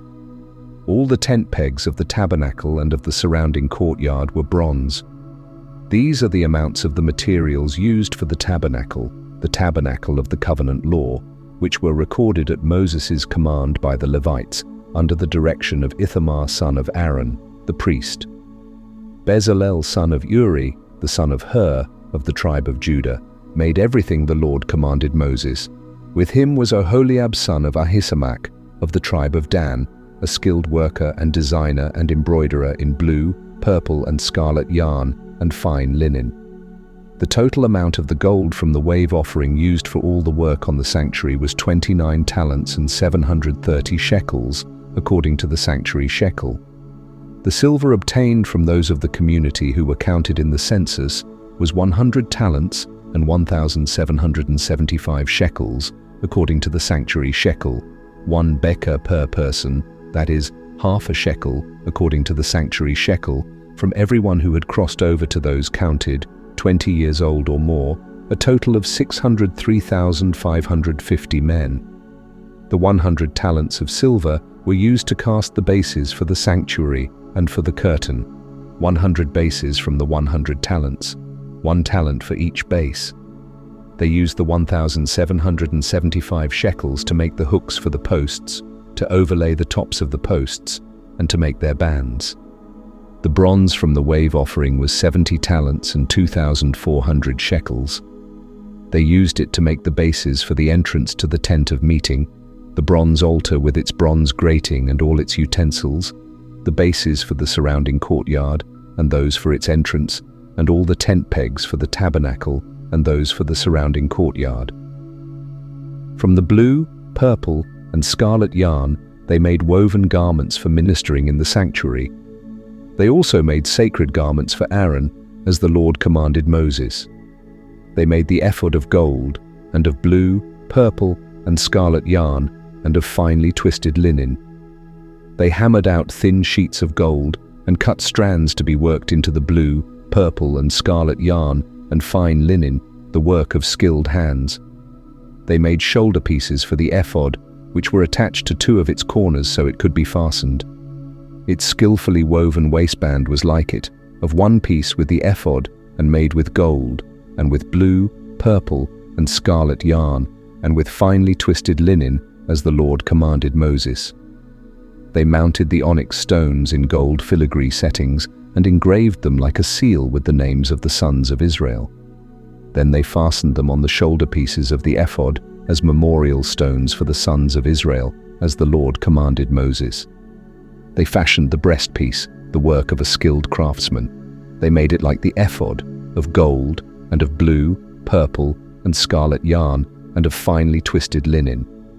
It was square, a span long and a span wide, and folded double. Then they mounted 4 rows of precious stones on it.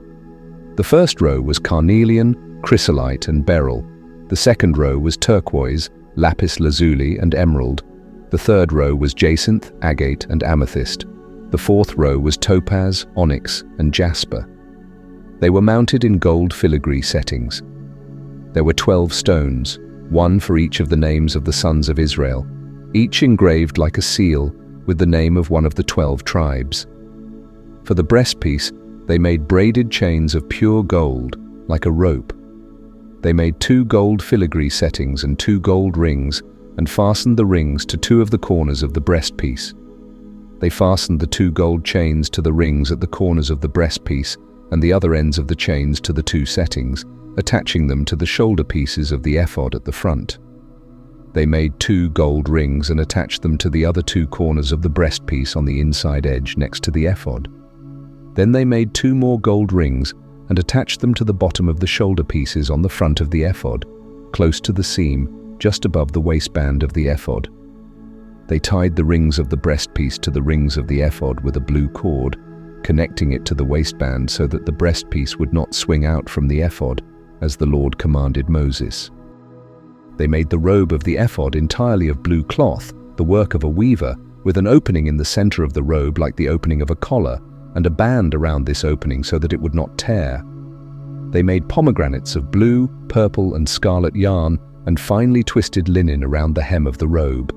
And they made bells of pure gold and attached them around the hem between the pomegranates. The bells and pomegranates alternated around the hem of the robe to be worn for ministering, as the Lord commanded Moses. For Aaron and his sons, they made tunics of fine linen, the work of a weaver, and the turban of fine linen, the linen caps, and the undergarments of finely twisted linen. The sash was of finely twisted linen and blue, purple, and scarlet yarn, the work of an embroiderer, as the Lord commanded Moses. They made the plate, the sacred emblem, out of pure gold and engraved on it like an inscription on a seal, "Holy to the Lord." Then they fastened a blue cord to it to attach it to the turban, as the Lord commanded Moses. So all the work on the tabernacle, the tent of meeting, was completed. The Israelites did everything just as the Lord commanded Moses. Then they brought the tabernacle to Moses, the tent and all its furnishings, its clasps, frames, crossbars, posts, and bases, the covering of ram skins dyed red, the covering of another durable leather and the shielding curtain, the Ark of the Covenant law with its poles and the atonement cover, the table with all its articles and the bread of the presence, the pure gold lampstand with its row of lamps and all its accessories, and the olive oil for the light, the gold altar, the anointing oil, the fragrant incense, and the curtain for the entrance to the tent, the bronze altar with its bronze grating, its poles, and all its utensils, the basin with its stand, the curtains of the courtyard with its posts and bases, and the curtain for the entrance to the courtyard, the ropes and tent pegs for the courtyard, all the furnishings for the tabernacle, the tent of meeting, and the woven garments worn for ministering in the sanctuary, both the sacred garments for Aaron the priest and the garments for his sons when serving as priests. The Israelites had done all the work just as the Lord had commanded Moses. Moses inspected the work and saw that they had done it just as the Lord had commanded. So Moses blessed them. The Lord spoke to Moses, saying, "On the first day of the first month, set up the tabernacle of the tent of meeting. Place the ark of the testimony inside it and cover the ark with the veil. Bring in the table and set it in order with the items on it. Also, bring in the lampstand and light its lamps. Set the golden altar for incense in front of the ark of the testimony and hang the curtain at the entrance to the tabernacle. Place the altar of burnt offering in front of the entrance to the tabernacle, the tent of meeting. Set the basin between the tent of meeting and the altar and fill it with water. Set up the surrounding courtyard and hang the curtain at the entrance to the courtyard." The Lord continued, "Take the anointing oil and anoint the tabernacle and everything in it. Consecrate it and all its furnishings, and it will be holy.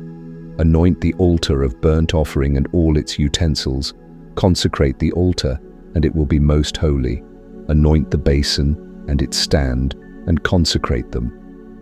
The Lord then instructed, "Bring Aaron and his sons to the entrance of the tent of meeting, and wash them with water. Dress Aaron in the holy garments, anoint him, and consecrate him so that he may serve me as a priest. Bring his sons and dress them in tunics. Anoint them as you anointed their father, so they may serve me as priests. Their anointing will be a lasting priesthood throughout their generations." Moses did everything just as the Lord commanded him. On the first day of the first month of the second year, the tabernacle was set up. Moses set up the tabernacle by laying its bases, setting up its frames, inserting its crossbars, and setting up its posts. He spread the tent over the tabernacle and put the covering over the tent, as the Lord commanded him. He took the tablets of the testimony and placed them in the ark, attached the poles to the ark, and put the atonement cover over it. He brought the ark into the tabernacle and hung the shielding curtain to shield the ark of the testimony, as the Lord commanded him. Moses placed the table in the tent of meeting on the north side of the tabernacle outside the curtain and set the bread on it before the Lord, as the Lord commanded him. He placed the lampstand in the tent of meeting opposite the table on the south side of the tabernacle and set up the lamps before the Lord, as the Lord commanded him. Moses placed the gold altar in the tent of meeting in front of the curtain and burned fragrant incense on it, as the Lord commanded him. He put up the curtain at the entrance to the tabernacle. He set the altar of burnt offering near the entrance to the tabernacle, the tent of meeting, and offered on it burnt offerings and grain offerings as the Lord commanded him. He placed the basin between the tent of meeting and the altar and put water in it for washing. Moses, Aaron, and his sons washed their hands and feet with water from it. Whenever they entered the tent of meeting or approached the altar, they washed, as the Lord commanded Moses.